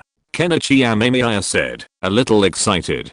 Conducting experiments in Konoha was plagued by obstacles. While leaving Konoha would be more challenging initially, it would ultimately provide more freedom and allow him to conduct various experiments. Kenichi Amemiya glanced at his teacher, and a curious thought crossed his mind. If you're listening to this novel on a channel other than Fanfic World, it means they downloaded and uploaded it without effort. we cordially invite you to visit our channel, Mundo Fanfic Novelos. There you'll find the original version of this story and you can explore many other novels of various genres. We're waiting for you to immerse yourself in a world of incredible novels. Chapter 42. The goal of this plan is to help teachers gradually adapt to their new roles. The soul is a fascinating thing. In the past, there was no way to prove the existence of the soul. Although there was the famous theory of the 21-gram soul, it wasn't widely accepted. Sitting in his home, Kenichi Amemiya recorded his thoughts in kanji. Some things he wrote down were written in kanji, but in the world of Naruto, kanji was unfamiliar, so it was practically a code. The 21-gram theory was also a popular concept in his past life, and even Kenichi Amemiya knew about it, though it hadn't been scientifically proven. People believed the missing 21 grams was simply exhaled air or something else. But souls exist here, seemingly observable to the human eye. However, they don't seem to reincarnate, but simply exist in the pure land. Kenichi Amemiya pondered. If this discovery had been made in the past, it would have been a world-shaking discovery, potentially raising a host of questions. Who doesn't have regrets? Who doesn't long to see their deceased loved ones? What consequences would arise when death is no longer the end of life, but the beginning of another? Amemiya Kenichi shook his head. This kind of question should be left to philosophers. He was more concerned with other issues right now. If the soul can control the body, then conversely, can the body influence the soul? Amemiya Kenichi thought of his teacher, Orochimaru. He wondered if the body could influence the soul, causing the teacher to gradually behave and think like a woman. Amemiya Kenichi was curious. Furthermore, Orochimaru's personality had become more extreme after he defected from Konoha. Could this be due to the soul being influenced by the body? But I guess I can only conduct this research on my own. If I'll let the teacher know. Amemiya Kenichi shuddered. The teacher had a strange personality. He was gentle and caring towards his student, yet also very cold. Gentleness and coldness seemed inappropriate, but Amemiya Kenichi felt that way. The teacher was always strict with his students, demanding high standards and harsh punishments, but also generous with rewards. And so far, he had always been true to his word. He had fulfilled everything he promised Amemiya Kenichi. Kenichi Amemiya silently tore off the paper containing his thoughts and threw it into the furnace, burning it to ashes. He had never underestimated his teacher. Orochimaru was very intelligent, extremely intelligent, otherwise he wouldn't have become one of the Sannin. If his future teacher learned kanji, it would be a disaster. However, Kenichi Amemiya decided to try this experiment. Who knows if he'd gain some unexpected benefits, and it would also increase his understanding of the soul. The next day, Kenichi Amemiya attended the Sandame's inauguration ceremony. He just had his arm transplanted yesterday, and today he's announced as Hokage again. Kenichi Amemiya smacked his lips. The Sandame was truly impatient. However, considering the eager Danzo and Orochimaru's course, the Sandame's eagerness was understandable. Moreover, it was perfectly natural for him to strike while the iron was hot and announce his reinstatement as Hokage while his reputation was at its peak. Moreover, the village truly needed to quickly appoint a Hokage to appease the people and also to respond to the outside world. Yesterday's incident had caused too much commotion, and it would be troublesome if other ninja villages tried to exploit the situation. Kenichi, let's go. Today's tests aren't complete yet. Orochimaru folded his arms, looking on indifferently. When the Sandame began to lecture on the will of fire, he turned and left, taking Kenichi Amemiya with him. Kenichi Amemiya silently followed his teacher's steps. He didn't want to listen to the lecture on the will of fire either. The Sandame had covered so much, he had memorized it all. After following his teacher to the laboratory, Kenichi Amemiya became more serious. He was actually a little tired of helping with the root experiments. It was boring, and the progress was extremely slow. If it weren't for the money, Kenichi Amemiya probably wouldn't want to do it either. However, he seemed to have his own agenda, borrowing supplies and funds from the root for his own research. However, some of these experiments were completely forbidden to him by his teacher. Of course, such experiments were rare. Kenichi Amemiya suspected that it was the unique ninjutsu of reincarnation. Kenichi, I have a research assignment for you. The teacher changed his clothes and put on gloves, speaking to Kenichi Amemiya. Kenichi Amemiya stood up straight. This assignment is simple. Research how to make the proliferation of that cell stable and controllable. Orochimaru explained the task seriously, leaving Kenichi Amemiya stunned. Teacher, you mean? Kenichi Amemiya was a little uncertain. Just do your research. If it succeeds and yields results, it could be a groundbreaking discovery. Orochimaru narrowed his eyes and said nothing more. But Kenichi Amemiya understood what the teacher meant. He must have had similar ideas. It's well known that cancer cells are cells that have pushed their limits. With sufficient nutrition, they can multiply almost endlessly, with no limit yet observed. So are cancer cells the key to human evolution? Or perhaps the key to immortality? It's just that no human being can currently withstand the damage and devastation that cancer cells inflict on the body. Cancer cell, oh, I want to make everyone immortal, but you guys collapsed before I could even exert my strength. Okay, teacher. Amemiya Kenichi nodded. This experiment wasn't particularly difficult. After all, during his research, Amemiya Kenichi had discovered that the properties of cancer cells and the first generation cells were very similar.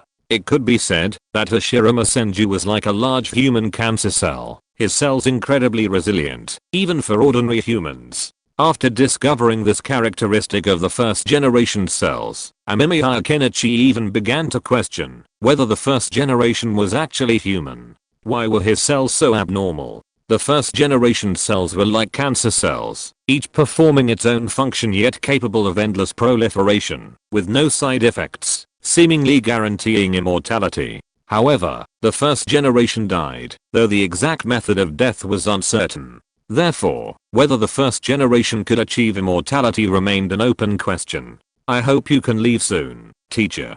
There are too many restrictions on conducting experiments here. Amemiya Kenichi shook his head. However, that day was imminent. The teacher's meaning was clear. Chapter 43, the opportunity to defect from Konoha is actually related to a man. Kamu, Amemiya Kenichi said, examining the Sharingan. The eye in his hand was a 3 Megatama Sharingan, but not quite. It was a hidden Manjuki Sharingan. He had received this eye from Kakashi, a week after the funeral of the 4th Hokage Minato Namikaze. Konoha village had returned to its former rhythm of life with remarkable speed. The 4th Hokage was rarely mentioned, and no one knew the hero who sacrificed for the village had left behind a child. But it's not suitable to be stored now. After all, the Kamu space has another owner. Amemiya Kenichi flipped his hand and put the eye away. He had considered replacing it with a Kamu and setting up his own laboratory within it, but he rejected the idea. After all, Obito was still alive, and he had an eye there too. So, for the time being, he had no intention of replacing his own eye, not to mention the high cost. Just look at Kakashi. While Obito's strength increased, after receiving his eye, the price came at the cost of weakening him, making it difficult to sustain prolonged combat with his chakra. However, Kenichi Amemiya had his own plans for the eye. He intended to study why using the Manjuki Sharingan depleted his eye power. What exactly was this power? Depleting the eye power would cause blindness, which might suggest it was due to the retina, but it didn't seem to be the case. He could only wait until he installed it and unleashed a few Kamus to study it. He also planned to keep the eye, and, once he had completed the thermobaric bomb, add a biometric identification device and drop it in. He wondered if Obito would be pleased to receive his gift. Kenichi Amemiya sighed as he gazed at the peaceful Konohagakure. Konohagakure had been quiet recently, busy with post-Kyuubi disaster recovery efforts. Orochimaru, thanks to the Sandame's requests, had been doing relatively well. Even with the Sandame's tacit approval, the route had sent a small number of the injured to Orochimaru's experimental base. The teacher often delivered tobacco and other items, creating a harmonious atmosphere of loving mentor and filial piety. This made Kenichi Amemiya wonder if the teacher wasn't planning to defect and was instead staying in Konoha. However, an unexpected event suddenly drastically changed the situation. Orochimaru, what the hell are you doing? Watching Jiraiya burst into the underground laboratory, Kenichi Amemiya knew his teacher was likely defecting. Kenichi Amemiya had never imagined that Jiraiya would discover the laboratory where the teacher was collaborating with the root and witness the devastating conditions there firsthand. The teacher had just removed an injured villager from the operating table after transplanting cells from the first generation. The victim was already dying, his entire body ravaged by Hashirama cells, leaving him in a state of near death. Meanwhile, Jiraiya rushed in, seemingly unstopped. Kenichi Amemiya knew Danzo simply didn't want to stop him. After all, wouldn't stopping him reveal his collaboration with Orochimaru? He'd probably already informed the third generation by then. Oh, it's Jiraiya. Didn't you see? I'm doing an experiment. Orochimaru looked at his former friend with indifference, then casually tossed the villager at Jiraiya's feet. This scene clearly infuriated Jiraiya, and a battle between the three ninjas broke out. Although Jiraiya ultimately died at the hands of his disciple Nagato, it would be a joke to consider him a ninja who didn't live up to his reputation. In reality, Jiraiya was no less powerful, a true member of the Sannin. Jiraiya was also clever. At the outset of the battle, he ripped open the ceiling and summoned a gigantic toad. It was Bunter. Jiraiya-sama is so clever. Is he trying to make this a big deal so the Sannin can't just brush it off? Amemiya Kenichi scratched his head as he looked at the enormous toad. Such a commotion would surely have caught the attention of the entire village, and with so many witnesses, the Sannin wouldn't be able to minimize it. And that was just Jiraiya's first thought during the battle. Jiraiya, you're still the same. The teacher's expression was grave. He spat out a small snake from his mouth, then pulled a sword from it and grasped it. Amemiya Kenichi knew this wasn't a match he needed to intervene in. Besides, his teacher's ability to escape was exceptional. Besides, the ANBU en route would soon arrive, and staying here would only cause trouble for him. So, Amemiya Kenichi decisively chose to leave. Orochimaru, clearly intent on shielding himself, parried several of Jiraiya's attacks, allowing Amemiya Kenichi to escape from their main battleground. However, before he could leave, Amemiya Kenichi paused as a masked ninja appeared before him. It was a root ninja. Amemiya Kenichi had seen this man before. He was responsible for guarding the experimental base and, of course, also conducting surveillance. Does Danzo-sama have any instructions? Amemiya Kenichi asked tentatively, knowing his master's strength. A jonin. Please die. The root ninja was short on words. Almost as soon as he uttered these words, he instantly appeared behind Kenichi Amemiya and thrust his sword forward. However, he only struck a clone. Hey, you said villains talk a lot. You don't plan to say anything more? Kenichi Amemiya's voice echoed from the jungle, a hint of teasing. From the moment he saw the other party, Kenichi Amemiya knew he was coming with bad intentions, so he made preparations early. The root ninja didn't say anything, but turned his head and immediately unleashed the dragon fire jutsu. At this moment, the woods were filled with the shrill sound of birds. Although the sound of the Chidori was loud, why was this jutsu so powerful? The reason was its speed. Almost instantly, Kenichi Amemiya appeared behind the root ninja, but he still only pierced a clone. Kenichi Amemiya curled his lips. Fighting these ninjas was troublesome. Let's try that technique. Kenichi Amemiya once again pressed forward. Having trained with K, his physical skills were quite good, and he could easily handle the root ninja before him. During the fight, Kenichi Amemiya had a needle in his hand, a needle condensed from yang attributed chakra. Seizing the moment the opponent's sword thrust forward, Kenichi Amemiya used his palm to block the opponent's blade and simultaneously stabbed the needle into the opponent's lung. Why study cancer first? Of course, for immortality. And why immortality? Of course, for Atash.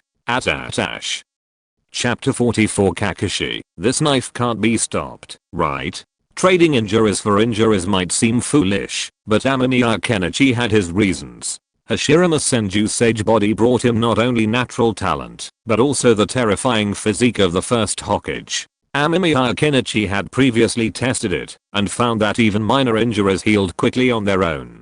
This made Amemiya Kenichi sigh. No wonder Kishimoto didn't include a specific cause of the first Hokage's death. After all, he was so powerful, it was unclear how he died. He could only vaguely say he sacrificed himself for the village. Watching the retreating root ninja, Amemiya Kenichi didn't hesitate. He concentrated a massive amount of lightning attribute chakra in his hands, and charged forward once more, accompanied by a piercing bird cry. I can't see clearly. Amemiya Kenichi squinted. The speed was too great, and he couldn't fully discern the opponent's movements. Only with the Sharingan could one fully utilize the Chidori Jutsu. Amemiya Kenichi vaguely saw the opponent lift something, and he instinctively twisted his body. Then, the pain of a sharp weapon pierced his shoulder. However, Kenichi Amemiya didn't feel disadvantaged. This time, his Chidori successfully struck his target. Watching the root ninja flying backwards, Kenichi Amemiya drew his sword from his shoulder, turned, and immediately fled. Time was running out. The previous battle had taken some time, and the enemy might have additional support. While he could kill the enemy himself, being held back by the other root ninjas arriving from behind would be more trouble than he gained. So, once he was sure the enemy couldn't continue to pursue him, Kenichi Amemiya took off without hesitation. In just a few moments, the wound on his hand had already begun to heal. Soon, he might not even need to go to the hospital. If he did, the doctor would be thankful he arrived so quickly, otherwise the wound would have healed. With the root ninja out of his reach, Kenichi Amemiya's escape route became much smoother. Danzo hadn't arranged for another root ninja to arrive. He probably thought a mere Chunin or Jonin could easily handle the situation, which put Kenichi Amemiya at ease. After a full day of running, Amemiya Kenichi finally found a spot to fake his escape, then quickly left and headed for another location. I don't know where the teacher is, but I think it's most likely there. Amemiya Kenichi scratched his head, then quickly moved between the tree trunks. Although his departure from the village was somewhat sudden, and the teacher hadn't had time to tell him where to meet, it was far from Konoha village, and Amemiya Kenichi only knew of one laboratory. That was where the Hyuga clan's illegitimate child was imprisoned. So it was likely that location. As Amemiya Kenichi approached, he became more cautious. While this place was known only to him and the teacher, if something went wrong, it would be troublesome. What if Jiraiya came after the teacher? It was always better to be cautious. I heard you defeated a root Jonin? Very good. A familiar voice came from behind. Amemiya Kenichi turned around happily and saw the teacher as usual. Sensei, are you okay? Amemiya Kenichi took in his teacher's appearance. His breathing was steady, and he looked unhurt. A mere Jiraiya. Orochimaru smiled faintly, then turned and opened the door to the basement laboratory. Amemiya Kenichi quickly followed. Now he had completely defected from Konoha, but he wondered what rank he would be given. Sensei was definitely S rank. List Orochimaru and Amemiya Kenichi as Konoha traitors.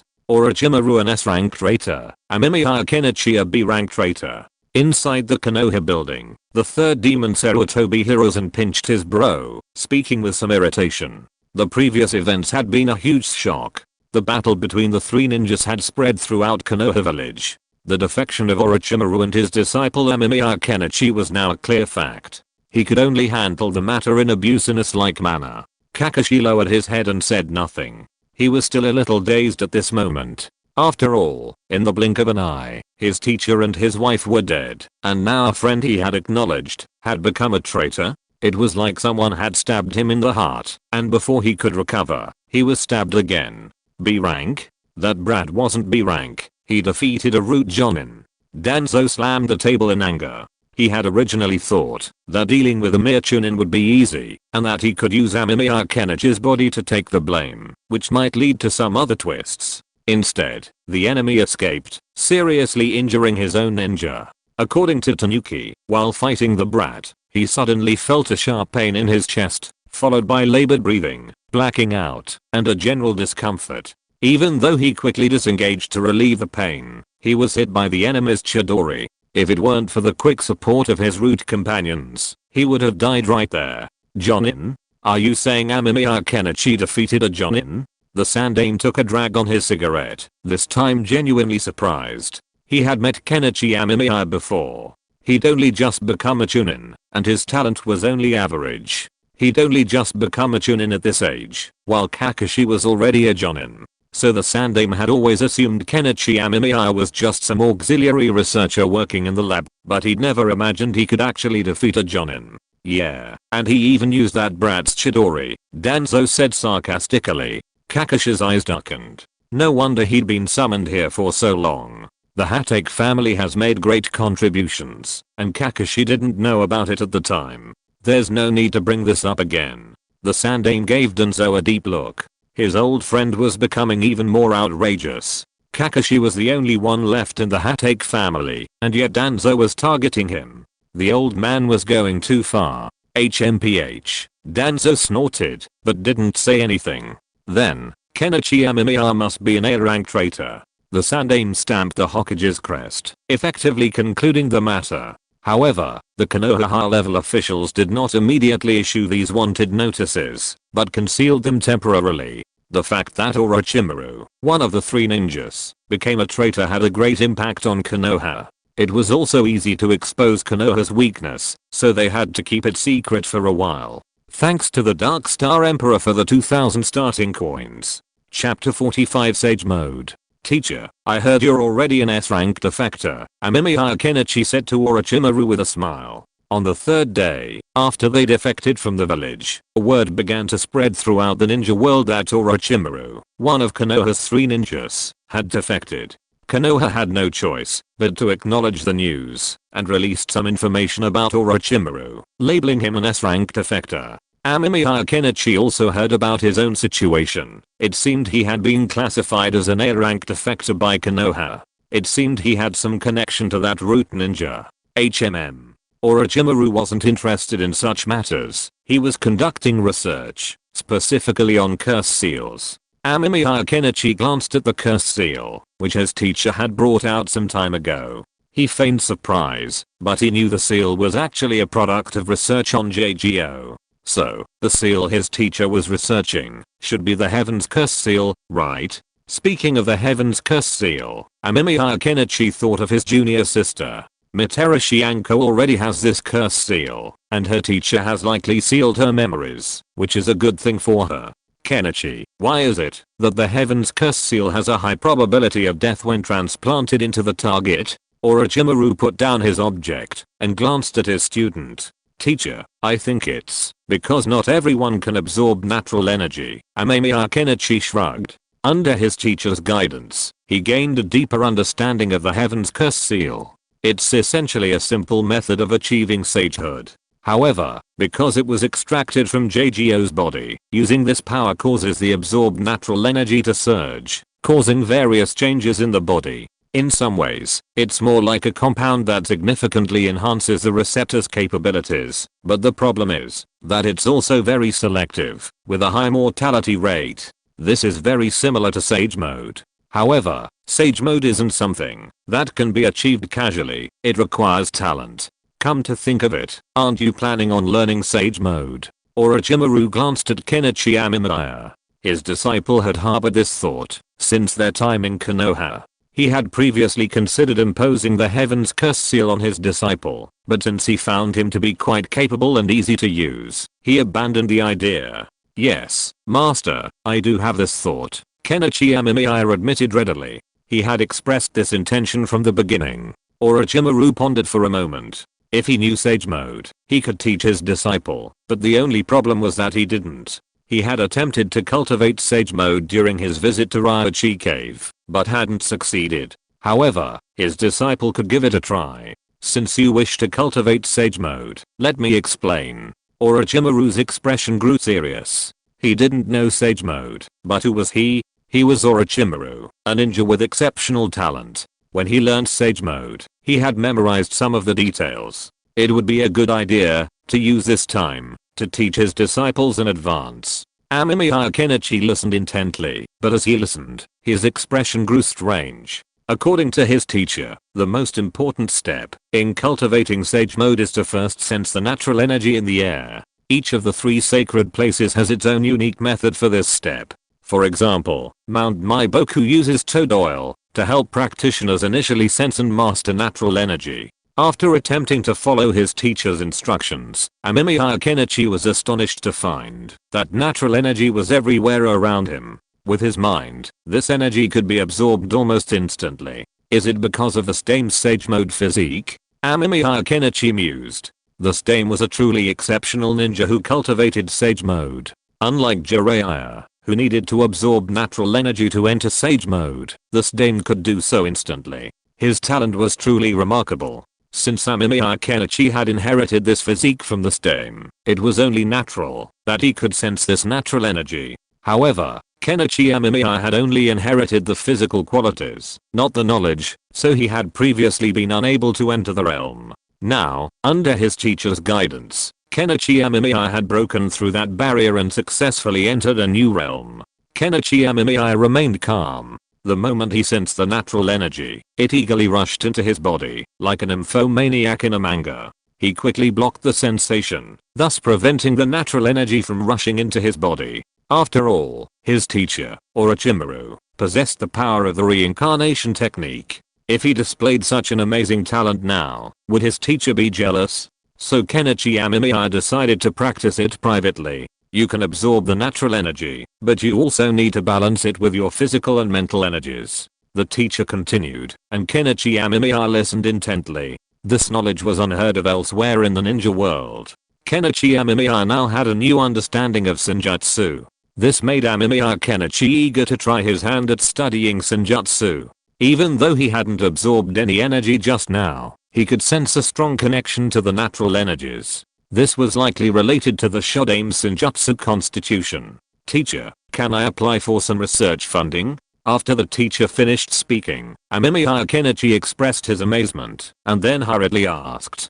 Back in Konoha, he still had the financial support of the root. Now that it was gone, he had to figure out everything on his own, even buying things. But Amemiya Kenichi still had a use for that money. He hadn't forgotten his side quest, to build his own laboratory. You're an A rank rebel, after all, Kenichi. It's time to learn how to earn your own money. Orochimaru smiled and patted Amemiya Kenichi on the shoulder. Amemiya Kenichi's mouth twitched, but seeing the teacher's smile, he knew he wouldn't grant him any funding for his experiments. Okay, teacher, I'll apply for some commissions then.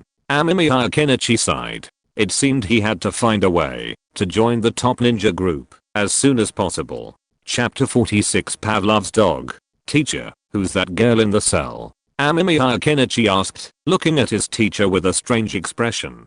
Supplies sent by the route. We left Konoha in a hurry, Orochimaru replied simply. He was eating pork cutlet rice cooked by Amemiya Kenichi. After all, he wasn't in Konoha village anymore. If he were, it would be easy for Orochimaru to find a meal at any shop, many of which even offered him discounts. But now that he had left Konoha, he had to do it on his own for the time being. After trying Orochimaru's cooking, Amemiya Kenichi gave up the idea of having him cook, and chose to do it himself. Amemiya Kenichi nodded. It seemed that, even though his teacher had defected from Konoha, he still had some connection to the root. This seemed quite natural. Amemiya Kenichi thought of the person he had seen in the other room. She looked strange, but she was highly regarded by his teacher.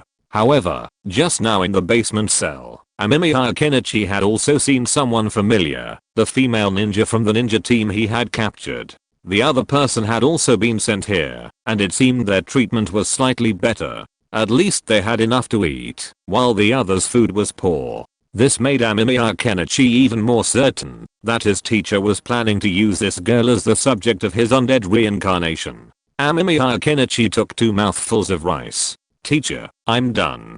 Amemiya Kenichi put down his chopsticks and left. He still had to go to the cell to collect the food trays and other supplies left by the prisoners. But that wasn't the main reason for Amemiya Kenichi's enthusiasm. The human brain is amazing. Memories are stored there, and the subconscious and habits are also related to the brain. Amemiya Kenichi walked slowly down the dimly lit stairwell. He was doing something unique. Yuki, have you finished your meal today? Amemiya Kenichi asked with a smile, placing his hand on the head of the female ninja in front of him. At the same time, lightning chakra gathered in his hand and shot through the imprisoned female ninja Yuki, causing her to tremble all over and stare at Amemiya Kenichi with fear. Yuki felt the 2 men were insane, especially the young man before him. Though not particularly tall, his actions were terrifying, like a demon. I'm done eating. Yuki lowered his head in fear, his entire body trembling. If he didn't answer a question, he'd be punished.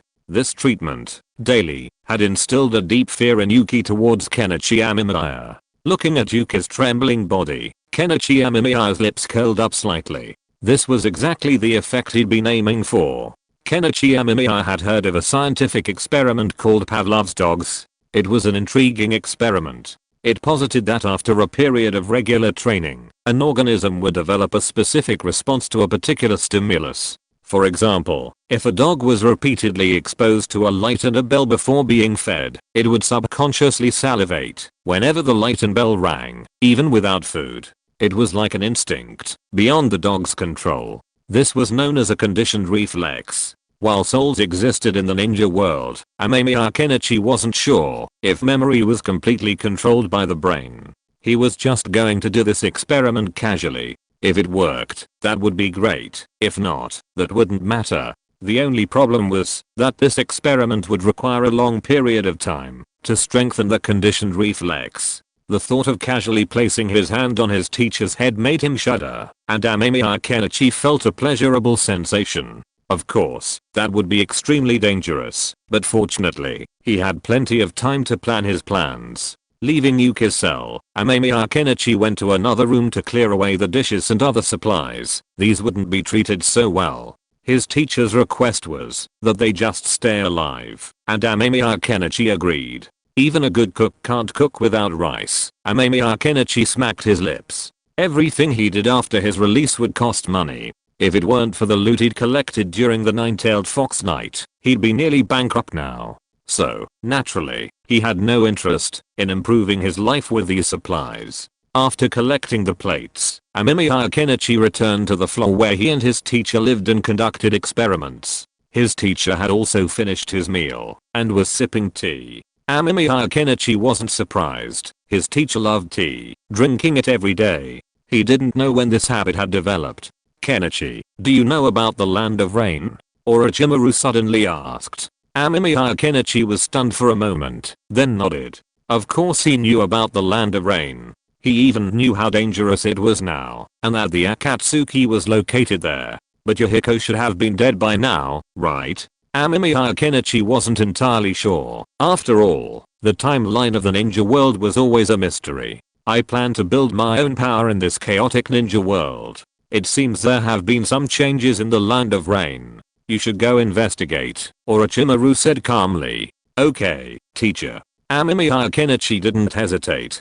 Being away from the base for a while was a good thing, but it was a pity that he hadn't been able to cultivate Yuki during this time. At this thought, Amemiya Kenichi paused, wondering if his teacher had discovered what he had done to Yuki and had deliberately transferred him. Luckily, he knew that ninjas often needed to go on missions, so he had specifically increased Yuki's daily training. Then, teacher, I'll be leaving first. Amemiya Kenichi packed his things and left. Going to the Land of Rain to contact the Akatsuki was certain. It was only a matter of time. Originally, Amemiya Kenichi had planned to have Obito's eyes implanted, but now it seemed he could hold off. After all, he wasn't sure if Obito would appear in the current Akatsuki organization. If he saw him, it would be troublesome. Fortunately, his research was almost complete, and he would then be able to obtain the 3-tomo Sharingan. He didn't know if the 3-tomo could be controlled, but it was highly likely. Watching his student leave the base, Orochimaru closed the door and set up several protective barriers and magic circles. He planned to try out his own ninjutsu. The previous battle with Jiraiya and Sarutobi Hiruzen was not easy, and he still suffered some injuries.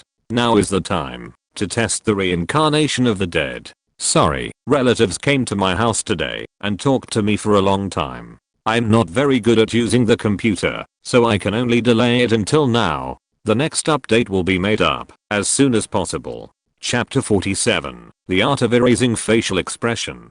The generation of Senjutsu chakra requires a balance of natural and bodily energy. Too little will prevent its production, while too much will lead to alteration. Without sufficient chakra, cultivation is truly impossible. Amemiya Kenichi rubbed his chin. He was currently en route to the Land of Rain. Situated at the junction of 3 major nations, the Land of Rain was a strategic buffer zone and a small country. However, small nations were often vulnerable to conflict between larger nations, resulting in a large number of war orphans. Refugees were also common, but Amemiya Kenichi knew that the Land of Rain would no longer be a small defenseless nation. However, traveling from the land of fire was a daunting task, especially since he was a renegade ninja.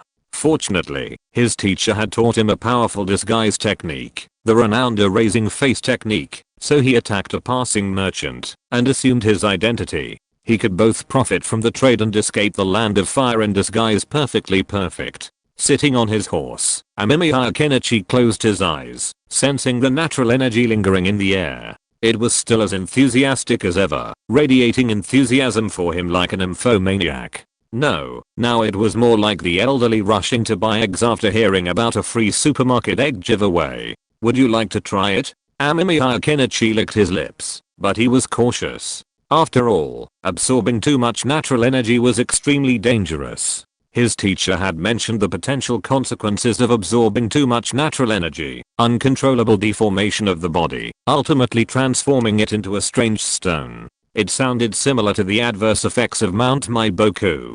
Amemiya Kenichi pulled a bottle from his bosom. Inside was a collection of irregular white growths, the cells of Hashirama Senju. Amemiya Kenichi had already learned the forbidden technique of impure world reincarnation from his teacher, and after several experiments, he had a deeper understanding of it. If it's just an ordinary human body, then the stain who emerged from the impure world reincarnation wouldn't be very powerful, right? Amemiya Kenichi hesitated, eyeing the bottle in his hand. While previously researching impure world reincarnation, Kenichi Amemiya had noted that ordinary people could also be sacrificed for it.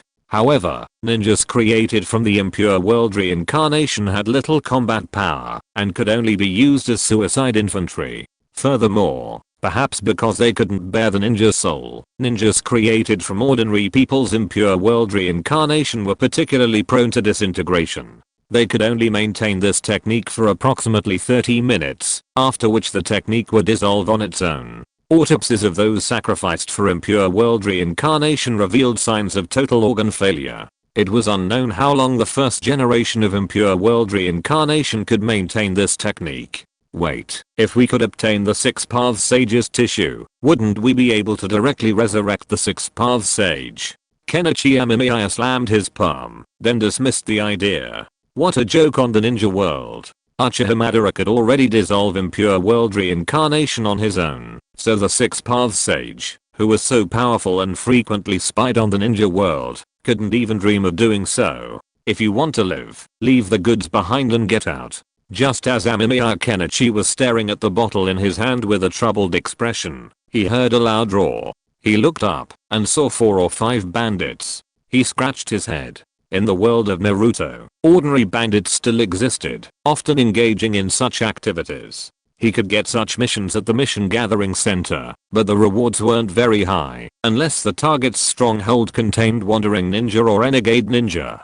This is probably what they call fate, Amemiya Kenichi thought, contemplating the bottle. He had been contemplating the first demon of the impure world reincarnation, and then the sacrifice had arrived. He had just counted them 5 bandits, more than enough. Ninjas could easily kill ordinary people, and Amemiya Kenichi was already powerful enough, so there was no chance of a sudden disaster. But before Amemiya Kenichi could make a move, a ghostly figure appeared behind the bandits, and all 5 fell to the ground, twitching and dying. Kenichi Amemiya was also stunned by the figure before him, so he didn't react for a moment, but this made his behavior seem more reasonable. He was like an ordinary merchant startled by bandits. The ninja sheathed his sword. Although the man was masked, Kenichi Amemiya recognized him by the silver white hair. Kakashi. Passport, Kakashi said coldly, extending his hand. Kenichi Amemiya felt the chill in his words. It seemed Kakashi had become even more indifferent recently. Okay, Ninja-sama, please wait. Kenichi Amemiya hurriedly dug out a pass from his pocket and handed it to Kakashi. A pass was a certificate issued by the Land of Fire to merchants. Without it, they couldn't leave the country. And for this reason, Kenichi Amemiya specifically attacked the merchant who had said in the tavern, "I'll return home to get married after I finish this business with the Land of Fire." Facts have proven that it's best not to set flags casually. Have you seen these two? Kakashi glanced at the pass, then at Kenichi Amemiya's face. He returned the pass and casually pulled out 2 wanted posters for Kenichi Amemiya to look at. On them were the faces of his teacher and himself. Kenichi Amemiya remained unmoved, his face-destroying technique truly impressive. After a quick glance, Kenichi Amemiya shook his head, declaring he hadn't seen the two men. His entire behavior was perfectly normal, perfectly capturing the fear and awe ordinary people feel towards ninjas. Kakashi didn't question him further. Instead, he inspected Kenichi Amemiya's belongings and left. He even ignored Kenichi Amemiya's offer of reward and simply walked away. Kakashi is actually out to hunt down my teacher and me?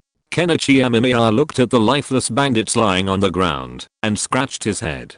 He hadn't expected to encounter Kakashi so soon after leaving. But thinking about it carefully, it wasn't that strange. After all, it had only been a short time since he and his teacher had betrayed the village. Even if it was just for show, it had to be done. So it was normal for the ANBU to be sent out. It just depended on luck and whether they could run into other bandits. Otherwise, they would have to randomly select lucky spectators. Chapter 48 My 24K Titanium Inlaid Gold Sharingan. Lucky luck. Amemiya Kenichi smiled faintly as he looked at the two bandits twitching and collapsing before him. He had never expected to encounter bandits again after only walking a short distance, only this time there were only two of them. Please spare us. This is the first time we've done this. The man, still barely able to hold himself to himself, struggled desperately. He felt incredibly unlucky. He had thought the other man, a lone man, was daring enough to start a business and improve his life by robbing him, only to find he was actually a ninja.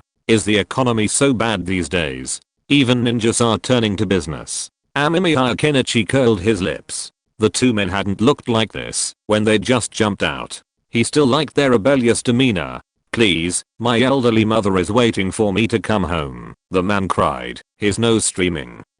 I don't have the morals to hold you hostage. Amemiya Kenichi, feeling annoyed, struck the two bandits on the head with the back of his knife, successfully numbing them physically. Let me see, what are the steps for impure world reincarnation? Amemiya Kenichi recalled the steps, then dragged the two bandits into a more secluded cave. He then followed the impure world reincarnation procedures, temporarily tying up the second one and throwing him aside. After all, he could only resurrect one stain at a time. Rise, my warrior. Amemiya Kenichi clasped his hands together and whispered. The sacrifice before him took the form of the stain, then slowly opened his eyes. However, before the victim could fully open his eyes, the stain's features quickly melted away, and his entire body collapsed. Amemiya Kenichi's mouth twitched. As expected of the god of ninja, this strength was a bit outrageous. It was surprising that even an ordinary person couldn't bear the stain's soul. This one can't do it, and I guess this one won't either. Amemiya Kenichi glanced at the other, still unconscious bandit, and scratched his head. While the impure world reincarnation technique is powerful, its practicality currently appears quite limited. To enable the stain to display powers approaching those of his lifetime, a Jonin would likely be the minimum requirement. However, Kenichi Amemiya didn't need the stain's aid in battle. He needed his knowledge, so a genin would probably suffice. How about trying Uzumaki Kushina? Kenichi Amemiya stroked his chin. He had also received Kushina's hair at the funeral of the Yondaime and his wife. However, considering the Uzumaki clan's expertise in sealing techniques, he abandoned the idea. Furthermore, even resurrecting Kushina would be pointless now. Lucky guy, Kenichi Amemiya sighed, looking at the unconscious bandit. If ordinary people proved ineffective, he could only try the genin. A moment later, Kenichi Amemiya clapped his hands and left the cave. The cave was deserted, with no sign of anyone else present. Current research progress. 99.99%. Kenichi Amemiya glanced at his cheat code. It was a weak presence, but still very useful. It looked like he was almost done analyzing the 3 Magneto Sharingan. He needed to think ahead about his next research subject. There's a lot I can study with these things, Kenichi mused. The Byakugan could be studied, and since they'd already betrayed the village, the corpse vein would probably be ready for study soon. These would all be excellent experimental materials. However, considering his upcoming trip to the Land of Rain and the high probability of encountering Nagato and Konan from the Akatsuki, Kenichi Amemiya decided to focus on the amber he had collected earlier. Parasitic amber was rumored to have the ability to control others during the Six Paths Sage's time. While it was unclear whether this was true, if it was, Nagato might be interested. However, the actual performance of the parasite and whether it could control ninjas remained a question. The fact that they were eliminated by the Six Paths Sage proved these little creatures were quite powerful. But since he could only research one, Kenichi Amemiya was torn. Ultimately, he decided to try studying the parasite. After all, he could conduct the other experiments himself, whether it was the Byakugan or the bloodline research. However, the parasite was now dead, and unless he could revive it, he couldn't study it. This was the key factor in his decision. The next day, when Kenichi awoke from his sleep, he found the world around him seemed different. If Kenichi had previously seen the world in 1080p resolution, he now saw it in 8K resolution. He could even see the fluttering wings of mosquitoes flying past. This startled Kenichi, but he quickly realized that his research progress must have been completed while he slept the previous night, and he had immediately obtained the 3-Tomo Sharingan. Is this the 3-Tomo Sharingan? Kenichi looked in the mirror. His eyes now resembled those of the Uchiha clan. However, thinking of Kakishi's condition, Amemiya Kenichi quickly tested whether using his eyes would strain him physically. He immediately discovered that they had no negative effects at all. He could even say he was now as if he were born into the Uchiha clan, perfectly controlling his eyes. So, I can evolve into the Mangekyou Sharingan, too. Amemiya Kenichi stroked his chin. Typically, Uchiha clan members need extremely strong emotional triggers to evolve their Sharingan, such as witnessing a loved one die before their eyes. However, Amemiya Kenichi was curious about how emotions and spiritual energy affect the Sharingan. He planned to return to the laboratory after this mission to conduct experiments to investigate how emotions affect the Sharingan. Perhaps he could uncover the secret to its evolution, or even gain some other benefits. As for his own eyes, Amemiya Kenichi wasn't worried. After all, he had already left Konoha and had previously received a pair of 3 Magatama from his teacher, so he could practically replace them himself. If you're listening to this novel on a channel other than Fanfic World, it means they downloaded and uploaded it without effort. We cordially invite you to visit our channel, Mundo Fanfic Novelos. There you'll find the original version of this story and you can explore many other novels of various genres. We're waiting for you to immerse yourself in a world of incredible novels. Chapter 49. The Rain Village's first ninja group finally welcomed its first batch of trainees. The border between the Fire Country and the Rain Country is truly different. Kenichi Amemiya sighed, gazing at the border. The Fire Country ninjas were quite casual, some even chatting and smoking. It was hard to believe they were standing on the Fire Country border. In contrast to the casual Fire Country ninjas, the Rain Country ninjas appeared apprehensive, not even daring to glance towards the Fire Country.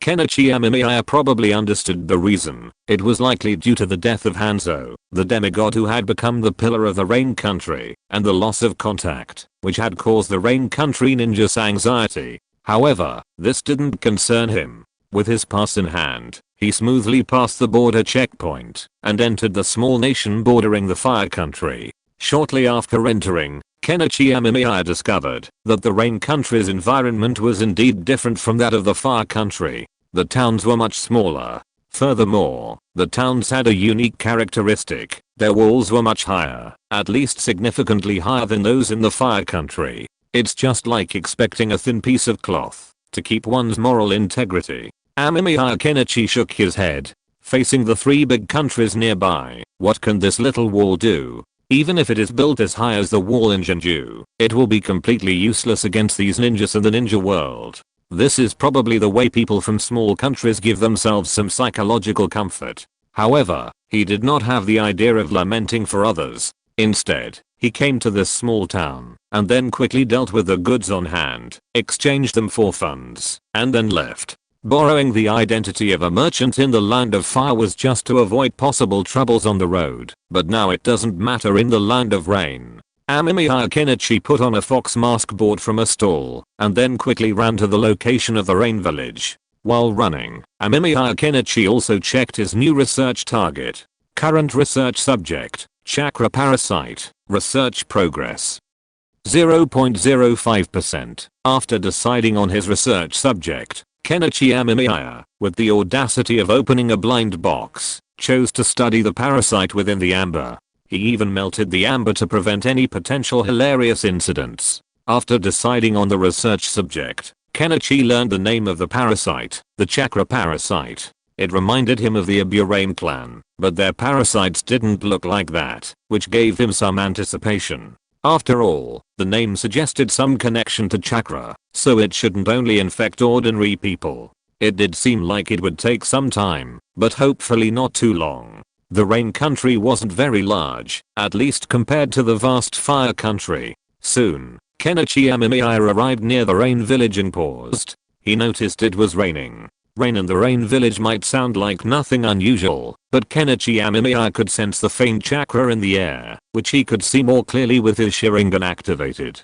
Otherwise, ordinary ninjas wouldn't notice it, simply passing it off as a normal rainy day. This must be Nagato's rain tiger Azen jutsu, a very secret surveillance jutsu. If he barged in now, Nagato and Konan would probably be there 40 soon. Konoha ninja, what's your purpose in coming to the rain village? But just then, Kenichi Amemiya realized he was surrounded. Pain and Konan from the Heavenly Path, along with the Hell Path and the Hungry Ghost Path, stood in 4 positions, surrounding Kenichi Amemiya.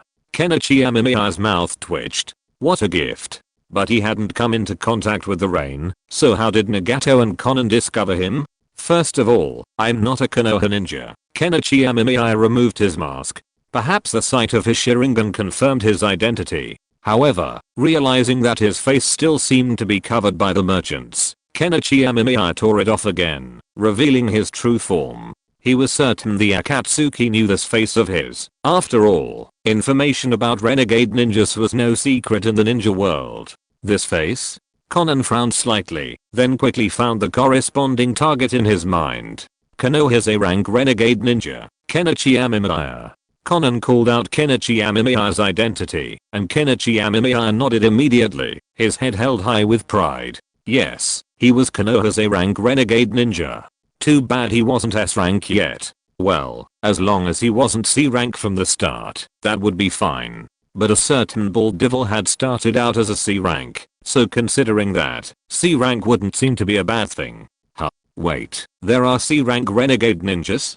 Konoha's renegade ninja, tell me your purpose for coming to Omegakure, the leading Tendao Pain asked again, looking at Kenichi Amemiya. He knew Kenichi Amemiya as well. But what interested him even more was the S-rank renegade ninja, Orochimaru. He might be able to contribute to his plans. Is the Akatsuki recruiting? My teacher, Orochimaru, the S-rank renegade ninja from Konoha, and I have heard of the Akatsuki. Amemiya Kenichi asked expectantly, his smile etched on his face. Konan and Nagato paused visibly, clearly not expecting this A-rank renegade ninja from Konoha to immediately join the Akatsuki. While Nagato had intended to recruit elite members to prepare for his future plans, after dealing with that scumbag Hanzo, why had someone already defected before he'd even begun recruiting? Yes, your teacher is strong enough to join the Akatsuki, Nagato said after a moment's silence. He was confident in himself. With those divine eyes, he had no concerns about Amemiya Kenichi and Orochimaru doing anything to harm them. Then can I join? Amemiya Kenichi said with a hint of anticipation. He knew the Akatsuki organization seemed to have rings, though the number of rings seemed to be limited. Fight me. If you can beat me, you can join us. Hungry Ghost Deo stepped forward. Amemiya Kenichi glanced at Hungry Ghost Deo. Wow, he knew this guy. The scene in Naruto where Pain destroyed Konoha was a frequent meme, with phrases like carrying a bag of rice up several floors and questions biting the mud being commonplace. So Amemiya Kenichi actually knew what this Hungry Ghost Deo's ability was. He remembered it being fairly easy to deal with. Huh. Amemiya Kenichi was stunned. Yes, this guy could absorb chakra. Wouldn't that mean he could practice Senjutsu without worry? Chapter 50 Natural Sage Mode. But of course, he couldn't just let his opponent absorb his chakra and petrify him. That would be too obvious, and Nagato would surely be wary of him knowing the abilities of his puppets. So, he still had to put on a show. Chidori.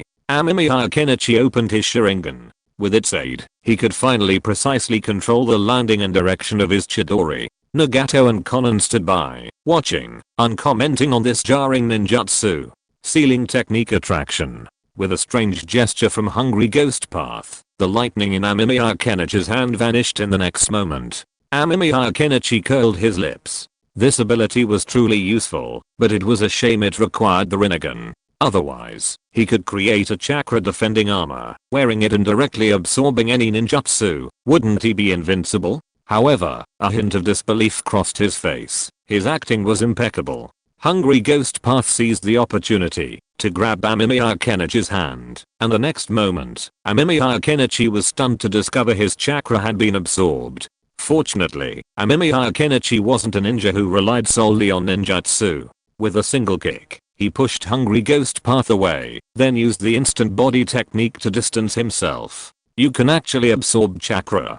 Amemiya Kenichi said solemnly. I'm not an idiot. Nagato nodded inwardly. If Amemiya Kenichi hadn't recognized such a clear demonstration of his ability, he wouldn't have been able to join the Akatsuki. Intelligence is crucial, but ninjas often gather intelligence in the midst of battle, and the speed of gathering intelligence determines the outcome of a battle. Hungry Ghost Path didn't speak, but instead waved his hand in a provocative gesture, reminiscent of Master Yi about to fight 10. Amemiya Kenichi took a deep breath and activated his chakra sensing once again sensing the surrounding natural energy. This time, with Hungry Ghost Path as his backup, Amemiya Kenichi unleashed his absorption. Instantly, countless natural energies surged into Amemiya Kenichi's body with joy. Amemiya Kenichi had to control this influx of natural energy to achieve a balance with his physical and mental energies.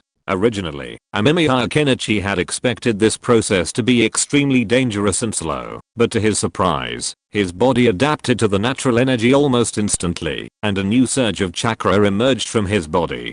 Sage chakra. So, easy? Amemiya Kenichi opened his eyes in surprise. Huh? Why has that person's face changed? Konan noticed something. Amemiya Kenichi's face had changed. Dark golden lines appeared on his face, around the corners of his eyes, like lightning patterns, etched into his face. Nagato frowned slightly. What was this ability? Feeling the immense energy coursing through his body, Amemiya Kenichi grew excited. Was this Sage Mode? He could indeed feel the enormous increase in his body's power. This ability was very useful, and he showed no signs of losing control, entering Sage Mode incredibly quickly. This made Amemiya Kenichi sigh in admiration. As expected, the sage physique of the ninja god, Hashirama Senju, was truly terrifying. This was the difference between a genius and an ordinary person. Konoha Gurumi Whirlwind. Instead of using his new ninjutsu, Amemiya Kenichi kicked directly. Since the opponent could absorb ninjutsu, using senjutsu was pointless. Nagato remained silent. His Hungry Ghost Path could absorb chakra and ninjutsu, so using physical techniques seemed like a good option. But if he was physically captured, then, sure enough, the Hungry Ghost Path didn't care about the damage to itself. It firmly grasped Amemiya Kenichi's leg and began absorbing chakra. Amemiya Kenichi smiled. He had been waiting for this moment. It was truly wonderful to know the opponent's abilities in advance. Hungry Ghost Path. Nagato said with a look of surprise. He realized his connection with the Hungry Ghost Path had been lost, and at that moment, he also realized his Hungry Ghost Path had turned into a stone. Then, the Konoha traitor kicked it into pieces. Did I pass the test? Amemiya Kenichi asked, turning to look at Nagato and Konan. Konan remained silent. This matter could only be decided by Nagato. Okay, but how did you petrify him just now?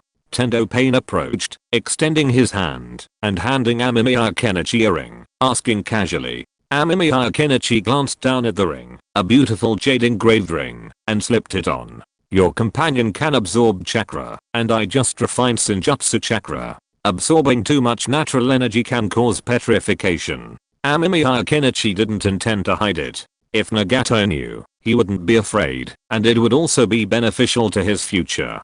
Senjutsu? Natural energy. I understand. Tendo Pain thought for a moment and nodded. I'm the leader of the Akatsuki organization. You can call me Pain. This is Konan, Pain said calmly, then handed Amemiya Kenichi another ring. Amemiya Kenichi looked at it curiously. It was Sora's ring. Wear your teacher Orochimaru's ring when the time comes. I'll tell you about our Akatsuki development plan afterward. Just as Pain finished speaking, the hungry ghost path was resurrected. Kenichi Amemiya glanced at it. This ability was truly useful. This was a full-fledged resurrection, even encompassing a wide area. It was simply unconscionable. Okay, then I'll take it back to my teacher. Kenichi Amemiya nodded, then glanced into Pain's eyes. He really wanted to study the Rinnegan, but he probably couldn't defeat Pain right now. He had to figure out how to research the anti-gravity device. Well, I'll assign new tasks later. This is also for the growth of Akatsuki. Pain was quite considerate of the first group to join his organization, even explaining it. I understand, Kenichi Amemiya said seriously. Hurry and recruit Kakuzu. How could Akatsuki grow without Kakuzu, their best tool? Kenichi Amemiya didn't have the time to go out and make money. Speaking of making money, Kenichi Amemiya thought of the first mini-boss Naruto and his friends encountered. End of this chapter.